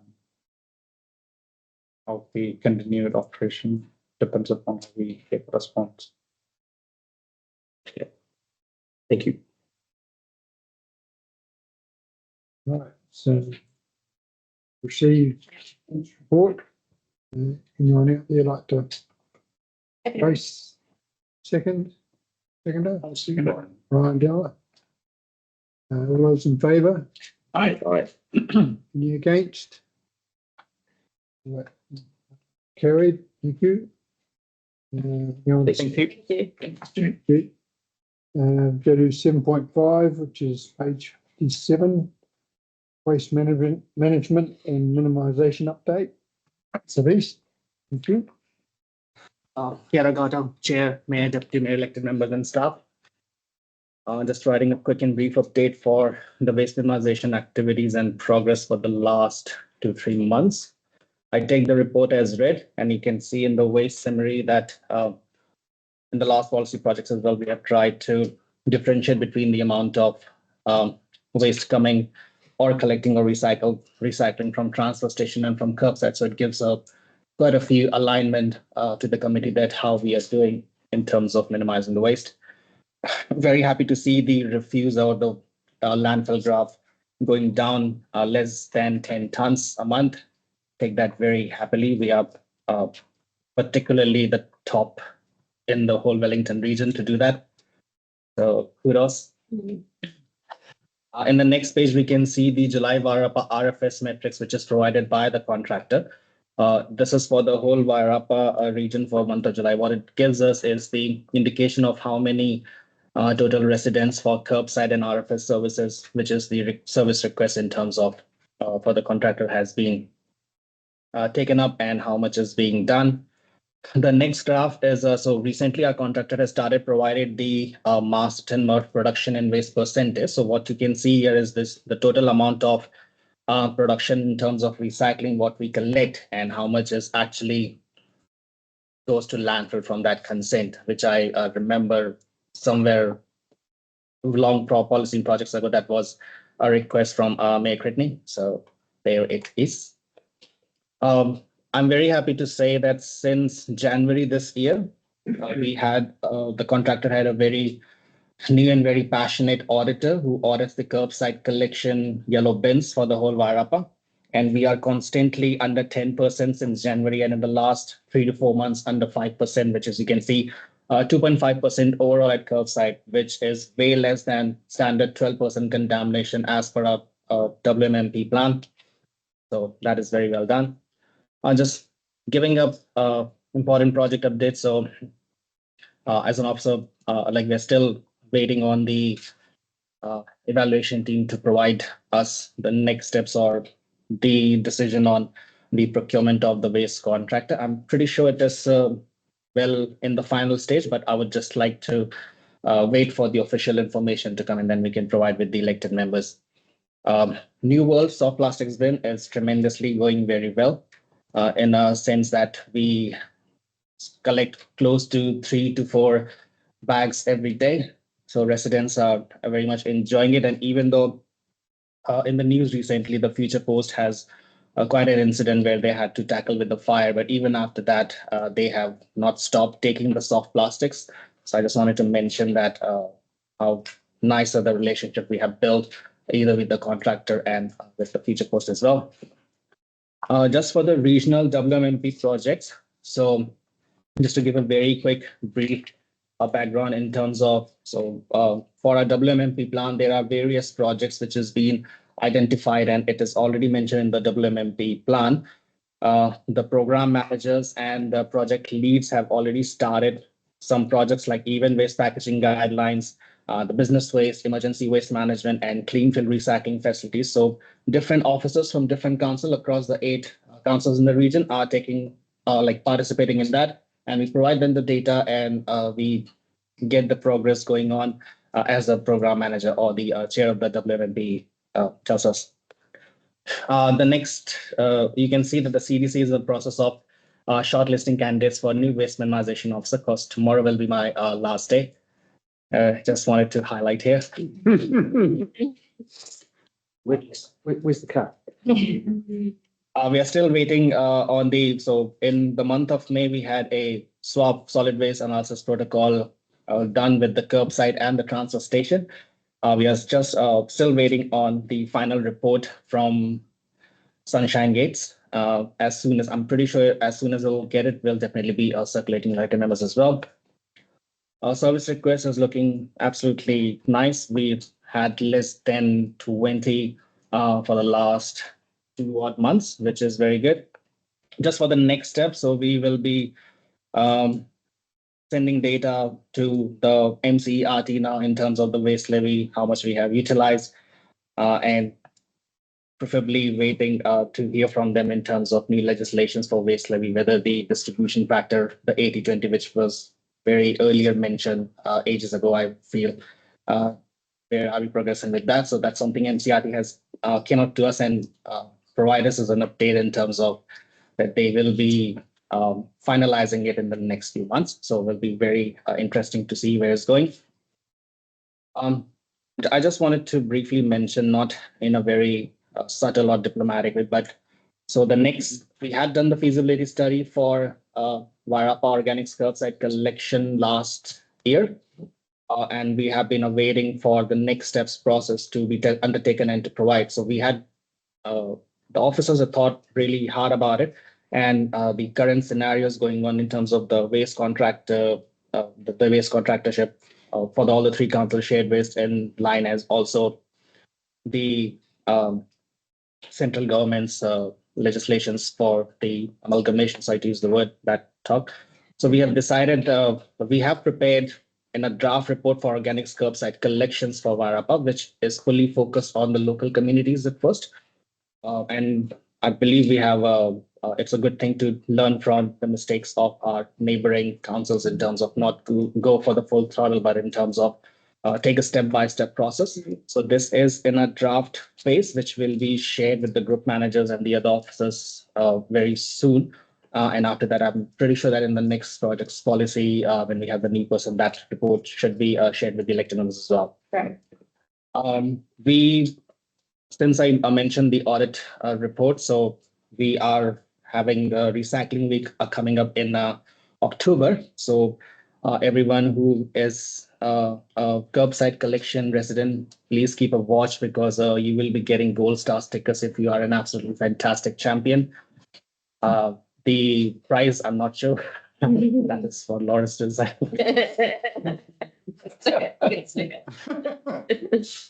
And Fish thrown in the region. Yeah. Yeah, that's for the report. I just wanted to take 2 seconds and want to say thank you so much for the Projects Policy Committee for uplifting the waste minimization and always commenting very nice about my role. It's been a wonderful journey, so thank you so much. And I'm happy to take any questions or comments if anyone has.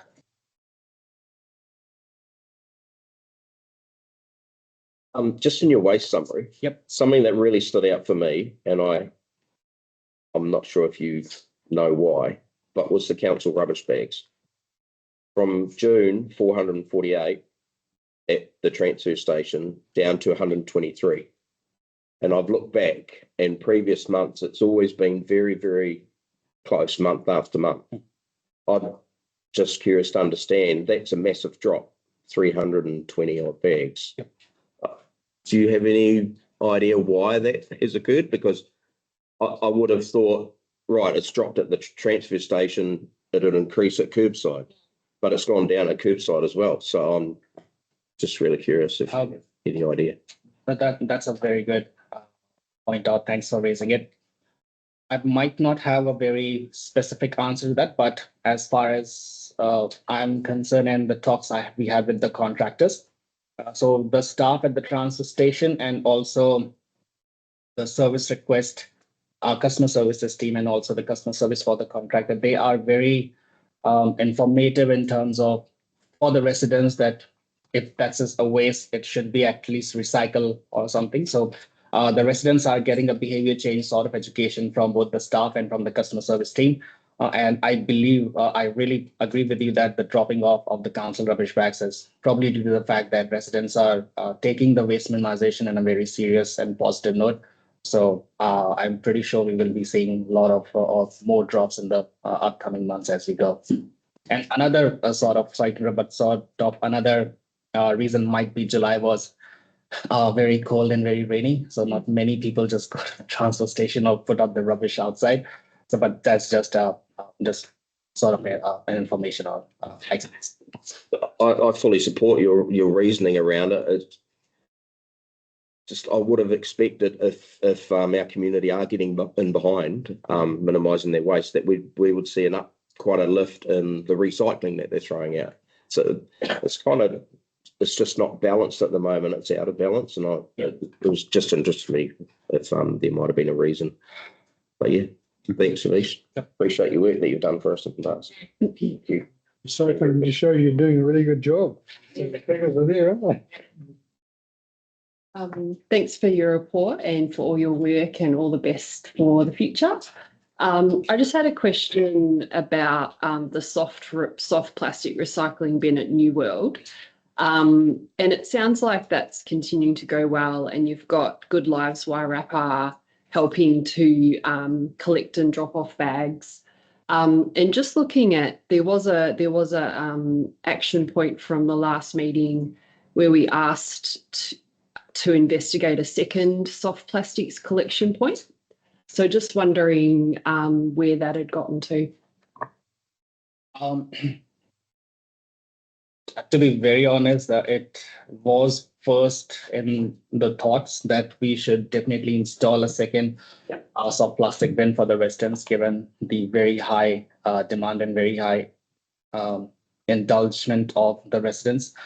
But then again, it kind of is a tricky situation because we really want to push the soft plastic collections at the transfer station as well, because we have a very bigger bin there, and it's not very far from the New World waste transfer station. Okay. So and it's always like, if you can see the in my project in the very third page of my project update, it's written that the residents are suggested and requested to put, if it's like a bulk of soft plastics, please put it at the transfer station. Yeah.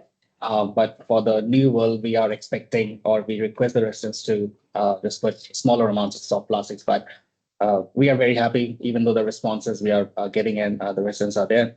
But it is in sort of a timeline and in a to-do list process to do a little bit of analysis that whether it will be feasible to have another soft plastics bin within, not just in the supermarket, but within the CBD area or somewhere else. But that's something which we have to wait and see. It might not be necessary. Yeah. Probably, I would say at this time, not necessarily. We are very happy about how we are progressing currently. And the Good Lives involvement is because currently we have a small gap from Sunday afternoon to Tuesday morning where the bins are not collected. So that creates like a huge pile for Tuesday morning for the contractor to take care of stuff. So Good Life stepped in, and they're already one of our very helping hands. So they suggested that they could help us in terms of Monday's collection. So that's why I just wanted to highlight them in the report, and wanted to say big thank you to Good Lives and Chris as well.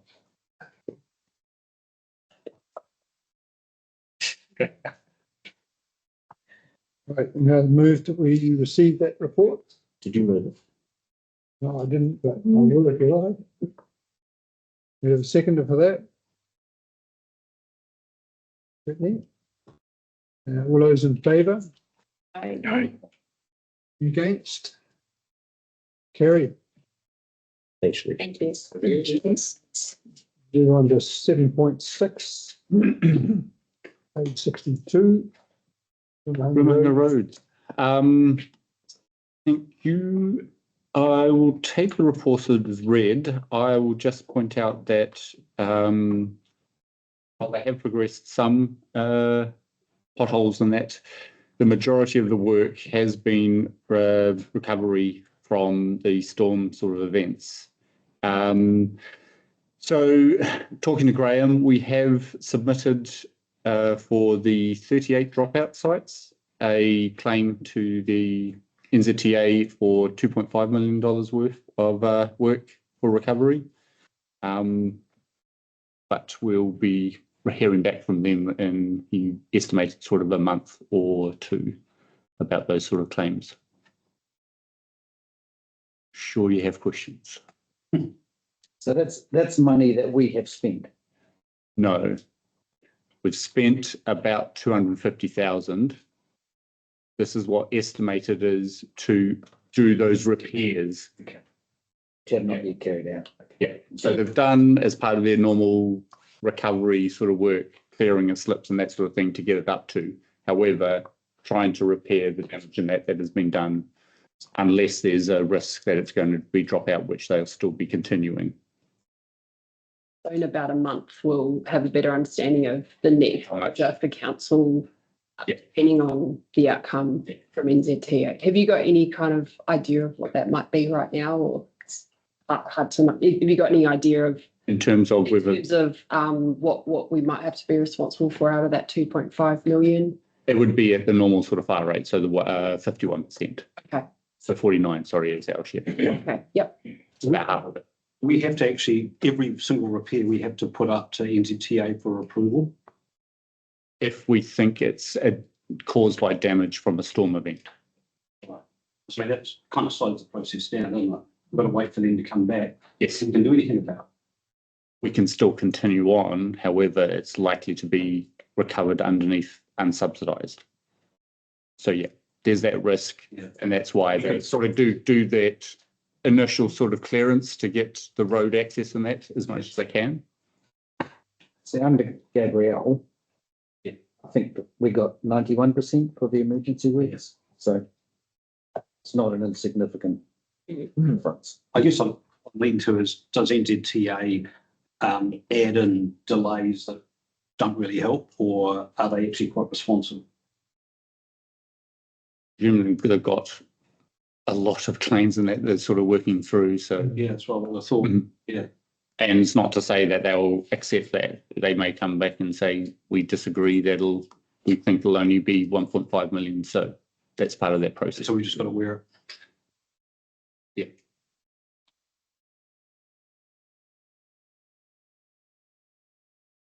Yeah.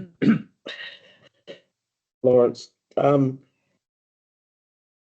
what percentage of this team, Fulton Hogan team, are working on South Wairarapa District Council at the moment?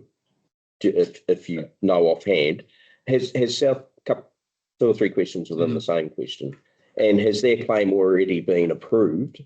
It's the claims in at the same time. So basically, it starts, the top clock starts at the event. Yep. So they have subsequent claims that have already put in from previous April and February sort of events, which they're progressing with. And my understanding is they've got about $6 million worth of claims. As part of that, we're also requesting funding for personnel to look at that. So we'll have somebody just to look at recovery of that sort of damage as part of that claim. Okay, just it concerns me a little bit that the team is focused on the emergency work, and our regular maintenance, as you're pointing out, it's falling to the wayside.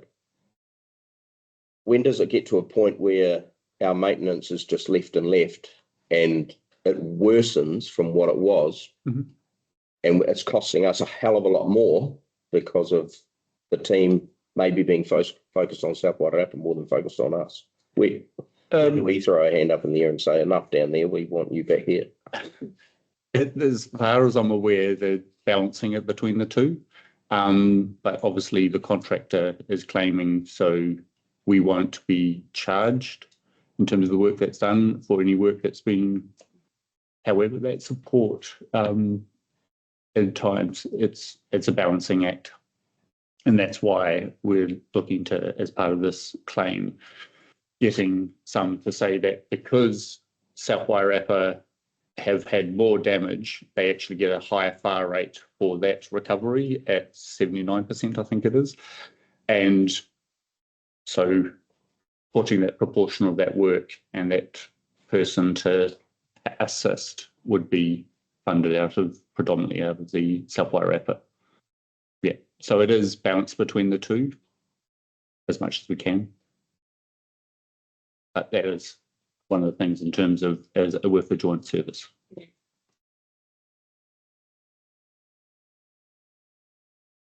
Worries me that the team from Fulton Hogan will never have the capacity to get on top of all this, and we're just going to continue falling behind. And part of that would be we'd go out for tenders for particular sort of work, so it wouldn't only be Fulton Hogan doing the work. And as well as that's one benefit of having a nationwide, they can pull other resources in from other out of district if we need to. You're trying to target a particular job. And there's some which are, like might be Te Whara Road, which cost $500,000 as a thing because of the size of the work, which you could go out for a different tender rather than relying just on Fulton Hogan and their unit rates. Yeah. That's not to say that Fulton Hogan can't tender for the same work as well. So,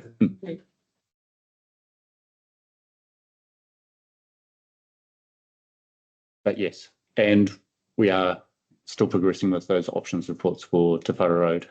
So we do have some which are coming due, which we have to review and work through what the options are.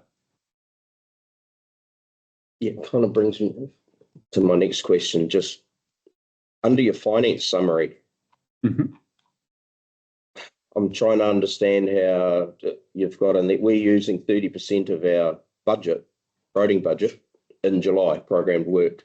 So that is because they're pushing forward and starting to progress the reseals, which will be doing it happening in September. So we're forward loading a lot of that sort of work in terms of planned work. Okay. Yeah. And that is one of the things in terms of it's not a gradual one. There are a lot of work or more expensive work, and that's a team and that comes in and does work. So it's not the regular team. Right. So that's kind of subcontracted to Fulton Hogan or so. Yes. Yeah. Okay. So we're doing it in September. I think October is down at South Wairarapa after that. I do have more. Would like to draw the committee's attention to the comment that Graham's put in here, which says, talking about resource consents and the costs thereof. Ruamahanga Roads would appreciate views on moving forward, particularly as they're becoming a more significant component of project delivery. He seems to be asking us, tell him what we're going to do. I just wonder what we are going to do. About the resource consent costs. So just on top of that, that was one of my next questions. Are we able to get some kind of idea? Because it concerns me. We don't really know how much is being gobbled up by hydrologists, archaeologists, geotech. Because to me, we need some kind of figures to be able to advocate to government or as to where this money's being spent. And I know that they're going to make things more permissible, but the likes of the lead paint on bridges and things like that, the consenting that might be involved to get a consent through in that space is probably ridiculous. But these are the things that I think we need to be asking the ministers. Is this spending $100,000 on a consent because it's got lead paint on the bridge? Is that a good value for our ratepayers, if I can put it that way? So to me, it'd be good to know, to have it quantified a little bit of what those costs are for those particular things. Yes, we've got a good example. We're having to get a resource consent for the dropout at Mangturi Valley Road. So we will have an estimate on what the cost would be for the resource consent and consultants compared to the actual repair. So yes.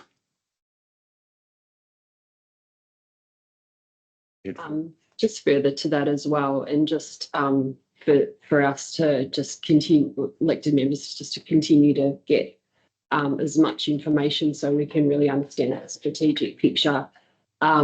We had there was a bit of discussion at the last meeting about just generally the challenges of maintaining the rural roads maintenance, storm damage, all of that big picture, and the consenting costs.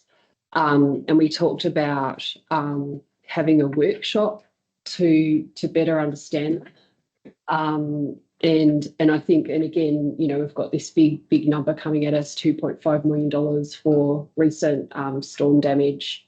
And yeah, so I think, again, it's sort of a bit of a theme coming through quite a few of the reports, but, you know, sort of current, like, status quo getting to a pinch point. And I think, like, we need to, like, better understand that whole strategic picture so that we can make good decisions for long-term planning. So, yeah, I'm not sure. Have we got a workshop in the calendar? We do, yes. Cool. And we've got updated numbers in that. So That'd be great. Graham Through that.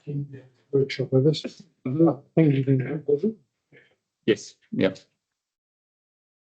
It is interesting. I've heard Chris Bishop say he's got commissioned some sort of task force or report on why it costs so bloody much to do anything in New Zealand. Yeah. If you add the resource consents and the traffic management, it's about 90% of it.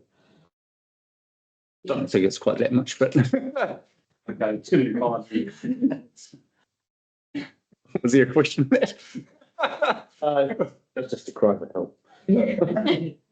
Lawrence, my next question's on, sorry, Ryan. Yeah, sure. It's on the bridge on Te Kupe Road Yes. and the weight restriction that was put on it. I asked a question a while ago about we're issuing consents for trucks to use that road. Yeah. And we're issuing consents to trucks that are over the limit that we've actually specified on that bridge. Have we reviewed those consents? So my understanding is when we first made that comment, none of the trucks that were using it had overweight permits.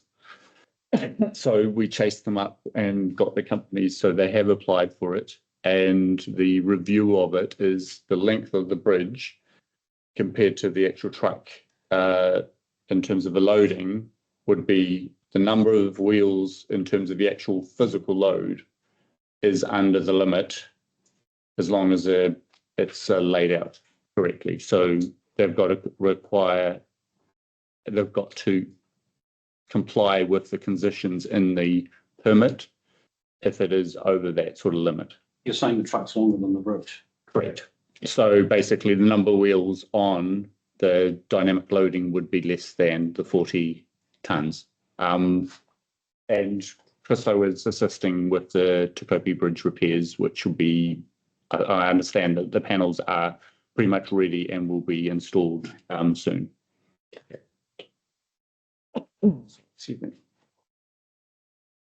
If those trucks are not able to use the bridge, it would affect a whole lot of landowners who rely on those trucks, right? The logging trucks. Oh, the logging trucks.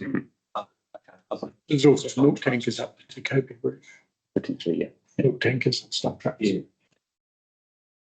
I've got a question on the Eti Whakatu Bridge, Norfolk Road. If you read that little report, the bridge is currently being monitored by a standard bridge engineering consultant. Rimahanga Roads is currently awaiting options and reports. Once the report is received, it will be presented to the Pahau River Management for review and next steps, which I don't follow what that means. I think it's meant to be for the next one down, the Pahau River Bridge. Yeah, that's what I'm wondering. Are we got muddled up there? Yes. Yep. So there still needs a report for the Eti Whakatu That's a Bridge? Whakatu that is coming through, yes. Okay. But at the moment, the estimated is I think it's sort of discussed, about double what our annual sort of budget is. So we'd have to come with separate funding for it. Okay. I've got another question just around Rimahanga Roads. They've stated in here that they have significant staffing issues. Are that with resource consent applications and so forth? So is that being? So that's one reason why we've got Christo assisting. Yep. And we're also looking at consultants to assist and looking at the overall. It's probably worth. So they've lost one personnel from that, and Graham has also resigned. So we're looking to. He is potentially going to be an option to assist with the storm damage as a project manager for a fixed term sort of contract. But we're looking to try to work across the district to manage that. You say he's resigned. Correct. Yeah. Quite a significant piece of news.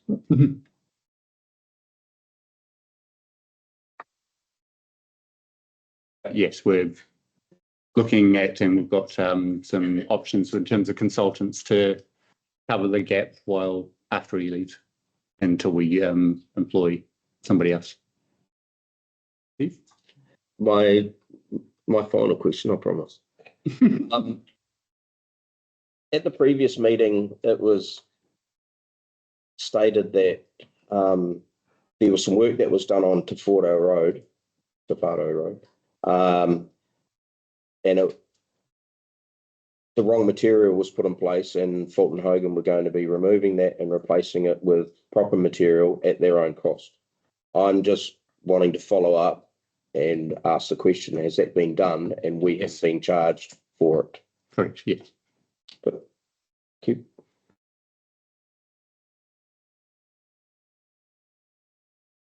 The move that we received the report. Seconder. Thank you. All those in favour? Aye. Against? Carried. Been pointed out, we've gone over time. Yeah. We need to have a short break. Maybe to move. We've moved that. Seconder. Yep. Great. So, So, 5 past now. What are we allowed? 5 minutes, 15? Yeah, 5 that's minutes. good. Is there a 5-minute break? Oh, sorry. 5. 5 minutes? The hot cupboards. Steve, where are you going? I tried. Two questions. Come here. Questions. It's been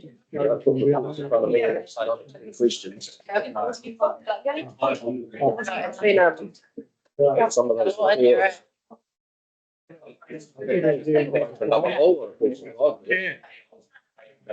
Graham Carson's retired. Remember how to resigned because he's got that money. And one of the engineers, can't think of his name. Yeah, you don't want to.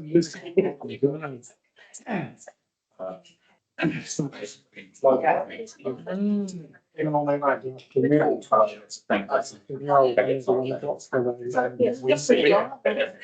No good news. Yeah, pretty much. But I just said that, that's the contents of the reports just created quite negative and draw out a whole lot of questions. And like, it's a need for investment. Yeah. When I'm going, we'll just be money on that. Yeah. Money and resources. Yeah. So that's what I was trying to allude to before. This is all coming to a head, not just our reservoirs, but. Reconvene this meeting. Right, we're up to 7.7, page 3. Ricky, you were quick. Good on you. Speaking things up. Right. Okay. Yeah, go for it. Kia ora tātou, Karuhi Ating Ahu. I'm the Climate Change Coordinator here at Council, and you've got the report. I take it as read. It's interesting sitting here this morning and hearing all the reports and how climate change is a component of all of those. So the report is focusing on emissions. Our emissions are down from previous recent years. They're down to about the levels of during COVID, which is a good thing. Our electricity is down because of the use of renewables. Our wastewater is down, and that's partly because it's been a dry year in 2025, and so there's been less water going through there, so that we calculate it based on volumes. And so the work being done on the pipes as well is making a difference there too. Our diesel is also, our use is actually down as well. And that started dropping with the fuel crisis earlier this year. And that was just lesser use. The big jump in the calculations is compost from the sludge composting. So compost is now our second largest emitter. We are still hugely negative because of the forest. But wastewater is still the first, and then compost is our second. It's usually electricity, but that's dropped down to 4. The report signals some of the changes that are coming. So this year, until the end of June 27, will be the last year that we'll be able to have a comparison with the base year, because the waters will be separating out. There are rules and legislation changes which are coming in, which are going to change things around as well. And just signaling some of the stuff which is coming around if when we start harvesting the forest in a number of years' time, that would be positive then as well. Any questions?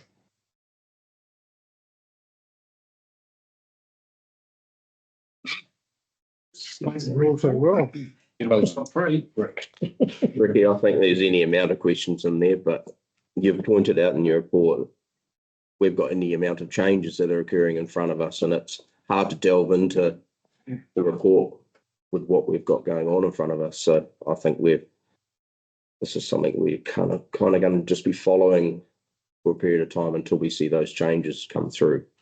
We'll need to reset our baselines in the 27-28 year. And however, whatever kind of shape we're in, at the moment we use the operational control method, which is basically stuff that we control. But other councils around the place use an equity share method. So council companies and stuff are included in those. So depending on where anything lands, it may be a change in the way we account for stuff as well.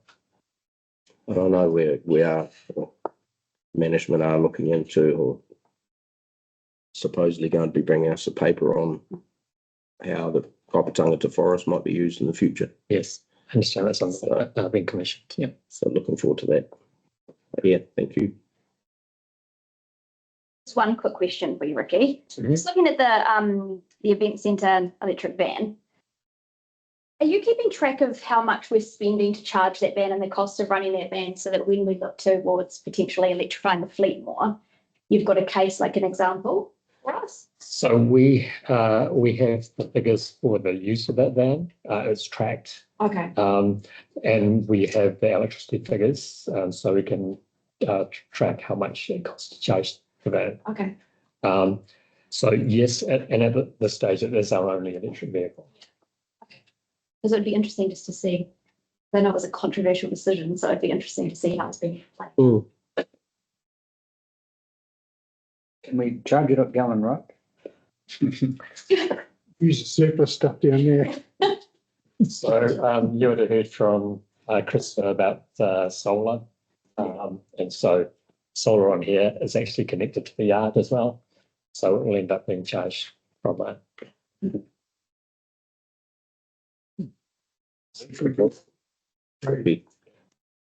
We have someone to move to Ricky's report. Seconder. All those in favour? Aye. Any against? Thank you. Terry, thank you.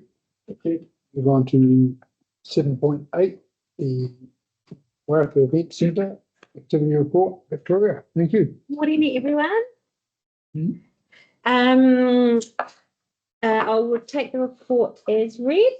I think the key thing was probably our launch of our new name, Te Huinga Tāngata. So we're all absolutely thrilled with the new name. We've had some wonderful feedback from the community around the name and the meaning of the name and the new branding. So we're really, really, really pleased. The opening ceremony on July 3rd was beautiful, and thank you to everyone who was able to make it. I know it was a really early start and a really cold, crisp morning, but it was a beautiful, beautiful ceremony. I think everyone who was there will agree. It was a lovely way to launch us.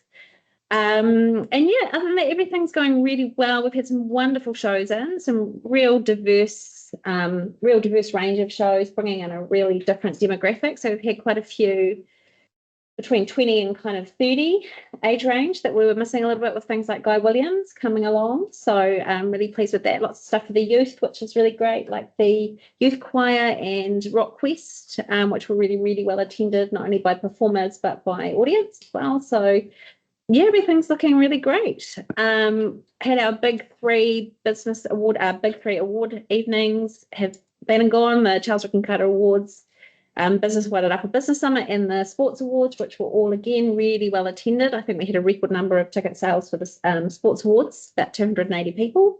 We just managed to get them into the auditorium, so we did really well there, which was really good. And if there's any questions, please let me know.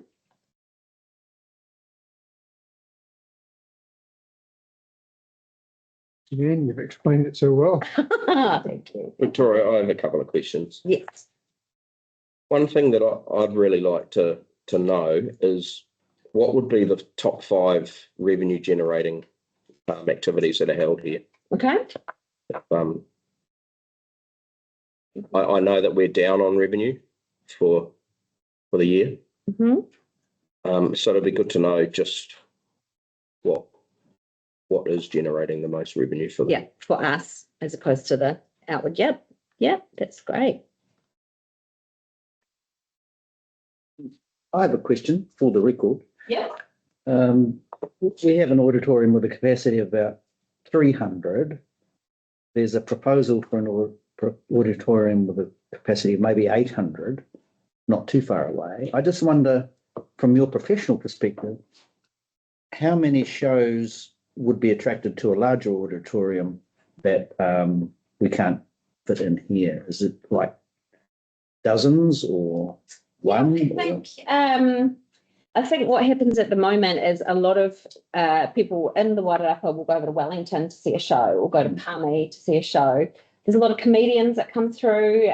Someone like David Sedaris, who's a writer, is going to be at the St. James in January. And I think if we could attract shows like that, not only would people stay in the region and buy tickets here, but also spend their money at the restaurants and the bars and things like that rather than taking it over to Wellington. The actual amount, I can do a little bit of research.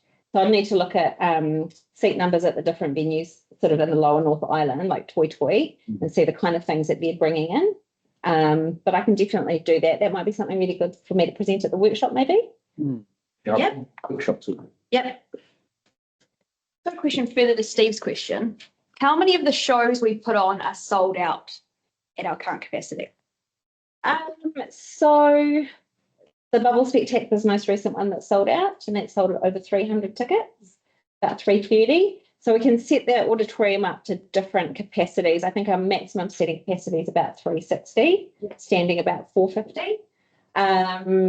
We tend to sell, we've been selling really well considering the economic climate. I think we're selling over 200 for a lot of shows and stuff like that. But I think it depends on the act as well. So I think if you've got a bigger act coming in, you're likely to sell more tickets because they're more well known. So capacity at the moment isn't an issue in terms of selling out and there's demand, but capacity could be an issue in terms of getting bigger acts in. Yeah. It's hoping that there's demand to fill. Yeah.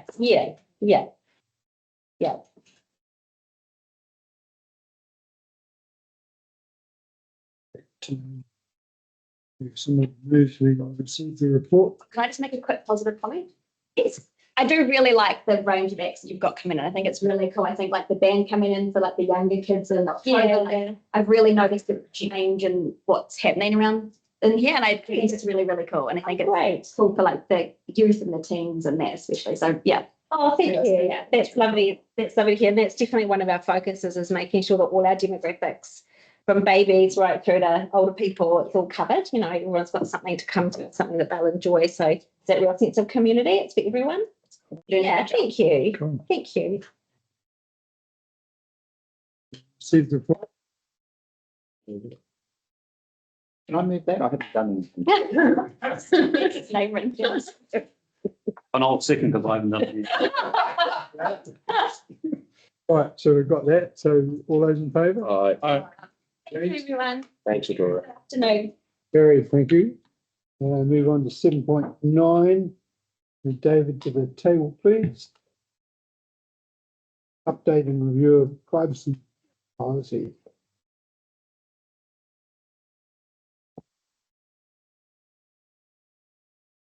Thank you, Mr. Chairman, Mayor, councillors. This is just the regular review of all one of the policies, and it's the time for the privacy policy to come up to the table. We've viewed the policy as it was and updated it so it's in easier to understand language as well. I'll take it as read, and if you have any questions.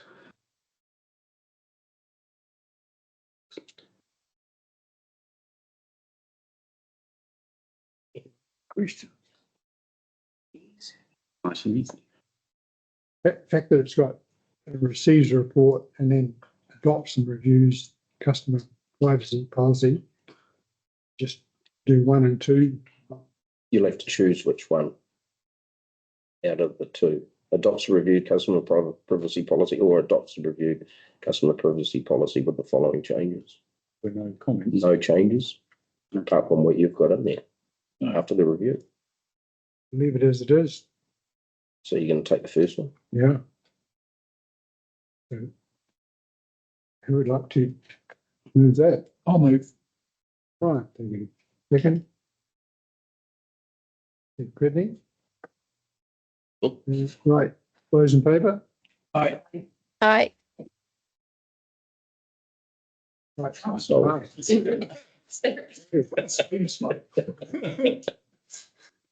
Right, solitaire. 7.10. Update on green resource consents. Thank you, Mr. Chair, Mayor, Deputy Mayor, members. The islands are there, but it's not. And Haranui Orangi represent. This is our standard report. I will take it as read, but you'll probably note that there's some quite varied and interesting consents that we are doing. So it's quite nice to not just have your stock standard subdivision or relocated buildings coming through. I was just going to touch on what I think may be some questions, a little bit of anticipating what some of these may or may not be. But if I start, then hopefully I might answer them. So you'll note there's been a couple of amendments to the solar farms. One of them was the Harmony consent, which was put through the fast track. So under how the Act is set up, while they applied through the fast track, the minute that consent was granted, Carterton District Council then becomes a consenting authority for any variations or monitoring of conditions.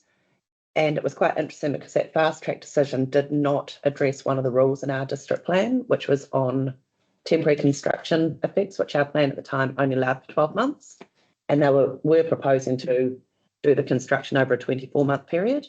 So with the variation to do some amendments, they were actually picked up on that themselves and said, we would like to apply for consent for that period. So there's been no material change to what was discussed with the fast track consenting panel. And pretty much the reason with this Harmony one is the fast track consenting panel granted their consent based on their concept plans. So they're now getting more into their detailed design and they're wanting it more within that general accordance of they've now got their 30% detailed design plan. So actually it's a lot clearer and we can do a lot more clear conditions. So both that one and the other clean energy consent that came through, it was quite a good process, being able to really review those conditions, also in conjunction with Greater Wellington Regional Council, and tidy them up, because there was quite a lot of duplications of conditions that we were monitoring this condition, but actually it was very much an identical condition to what Greater Wellington were required to monitor. So who's actually in the best place to deal with that? So I think we may have to remove a few conditions from our monitoring requirements.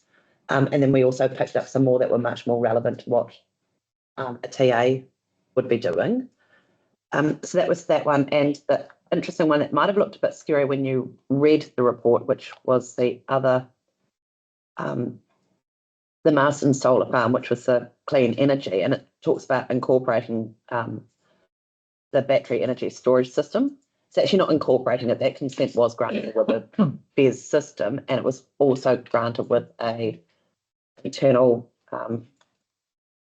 station within there. What they've done, they've actually reduced the size of the BES, and they have removed the on-site substation. But what they have done is they have added an additional 4 hectares of solar panels within that area.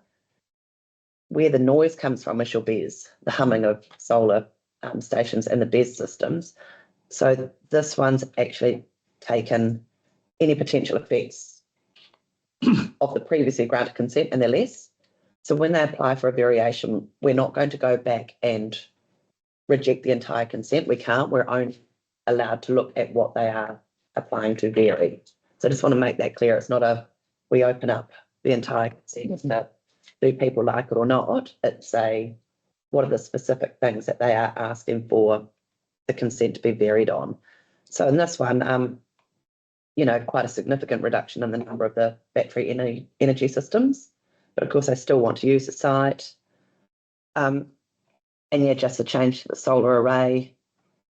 And I'm just having, I actually brought both these decisions up in front of me just in case there's slightly more detailed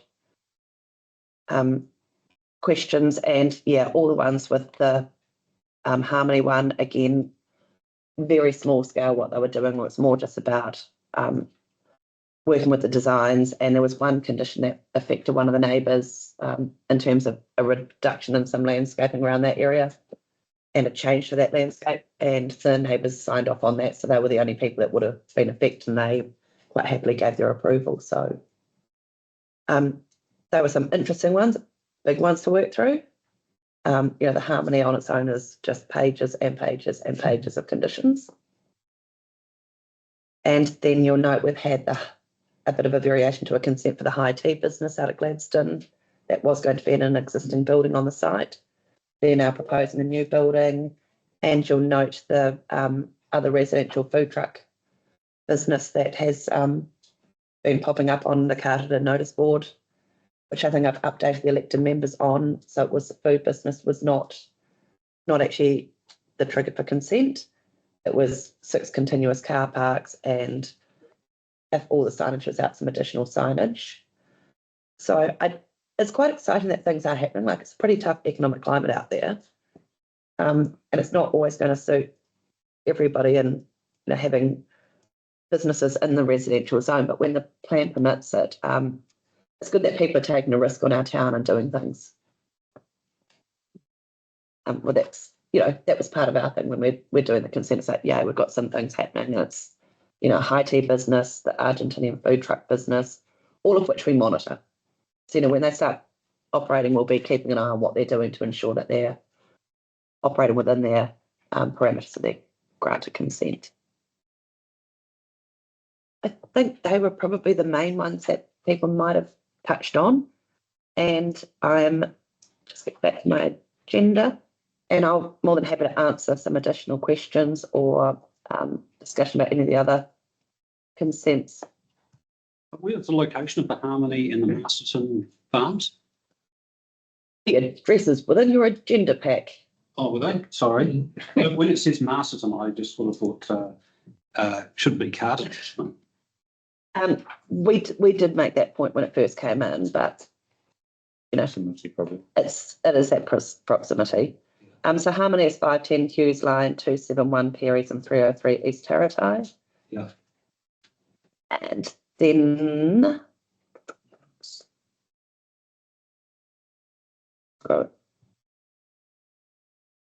5199 and 107 Cornwall Road. Oh, yeah. Is that the Spidgers and Marston one? Yes. Yeah.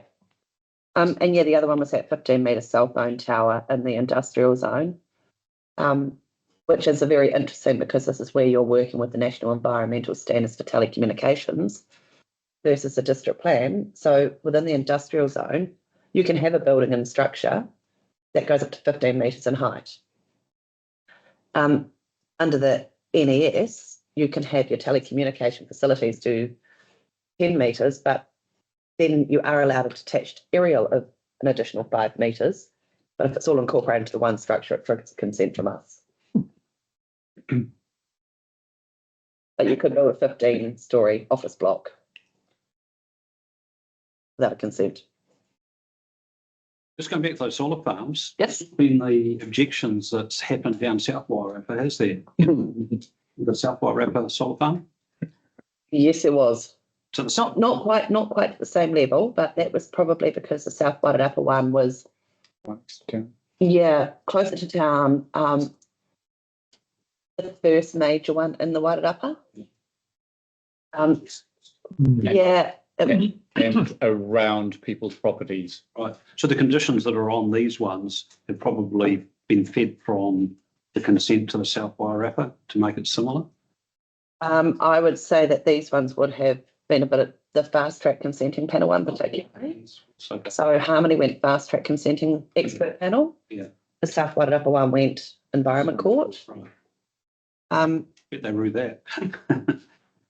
Yeah, it's been a good learning of what the conditions are that are good and what isn't good. We were quite lucky in terms of some of the ones that came out.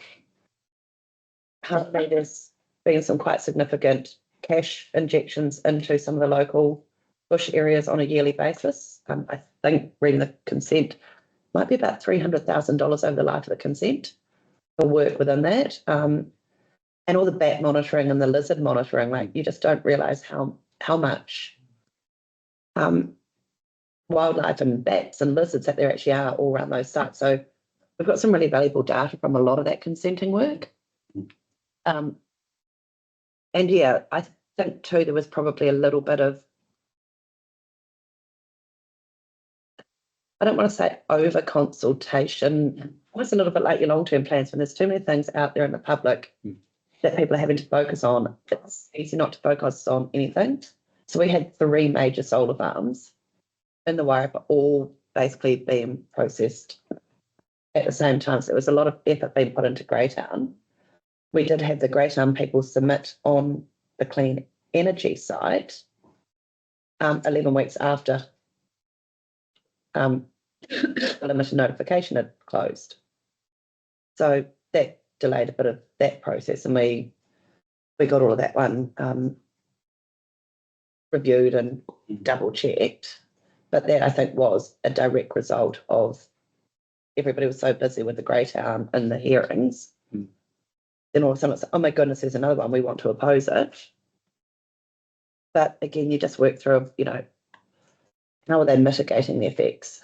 And when you look at that clean energy side, the big one for me is there've been quite a lot of discussion about the loss of productive land with solar farms. This one was actually on the block that had been quite a nasty discharge area from the Wainoa freezing works.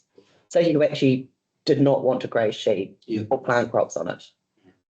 So probably if you're going to pick, and I've always said that about this clean energy side, if you were going to pick a place in the Wairarapa to have a solar farm, this is probably what you put your hand up as ideal.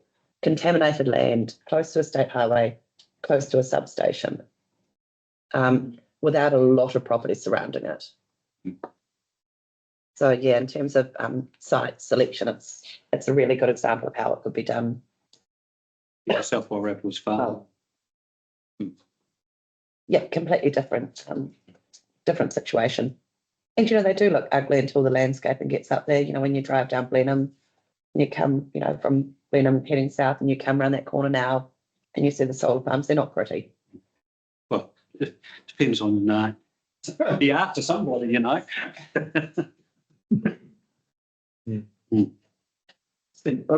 got 2 questions. One's really quick. Which vineyard is the high tea? Is it Gladstone Vineyard?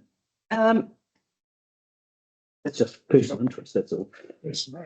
Yeah, no, I don't believe it is. I'm not off the top of my head, but also, yeah, going back to the privacy thing, we give addresses, but we don't identify too much of the site. That's right. Secret, it's a secret. It's fine. No, it's not. We put the address out, but Yeah. Okay. Number 8 contains the two most terrifying words in the English language. Flat point. In 30 seconds or less, what happened there? so this one was again, with all the changes to the Building Act, there are so many people that believe that they could just sheds could be exempt. Mm-hmm. You know, all of a sudden I can build a 30-metre shed without requiring consent. Not thinking about the fact that they have consent notices on their title saying all buildings and structures must be within an identified building platform. Mm-hmm. So they just went and built it. And we went, we have a problem here. And rather than making them pull the shed down or relocate it within their building platform, they actually had some quite nice, friendly neighbours that were happy to sign off on the location of the shed. So they signed that off. And then they came to us, and what they did an application to vary the consent notice specifically for that shed, not for any future work. So The structure that caused most of the excitement out of that point was just an extension to a carport or something, wasn't it? yes, So this sounds more material. yes, Seems to have We managed. yeah. Anyway, just cheers. It's actually involved rather than what happened. Just receive this report, anyone? Hey, you the seconder for that, please? Who? All those in favour? Aye. Against? Carried.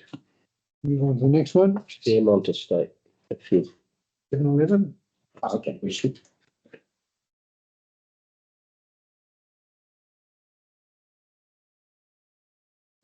Advisory group updates. Got Robin. Robin, or I can do it. Yeah. Which is just a, Notes in terms of meeting notes from the advisory group. yeah. Do with a cow. Which page? 5. We did. We should bring that up, did we? It's the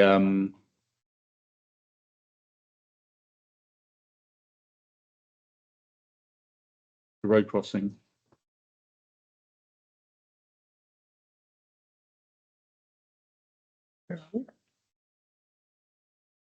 Page 115. Yeah, money. This is just the 6 months publishing of all the advisory notes, meetings. So I understand. So no real action unless anybody's got a lot of questions.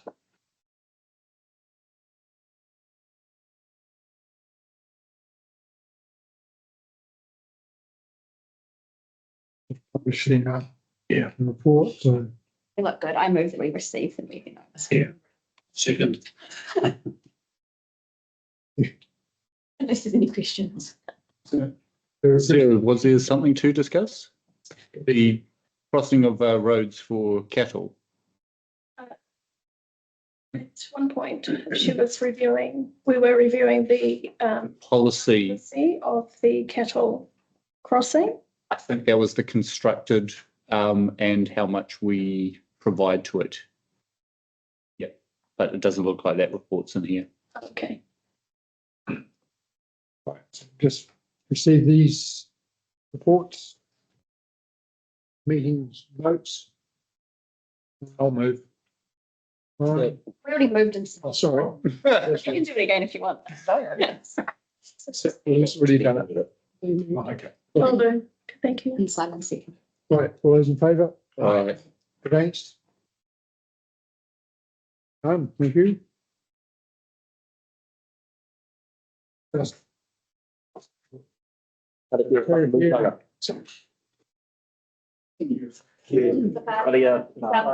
Yeah, why? Kia tiri ki whakatama ai. Kia tiri ki whakatama ai.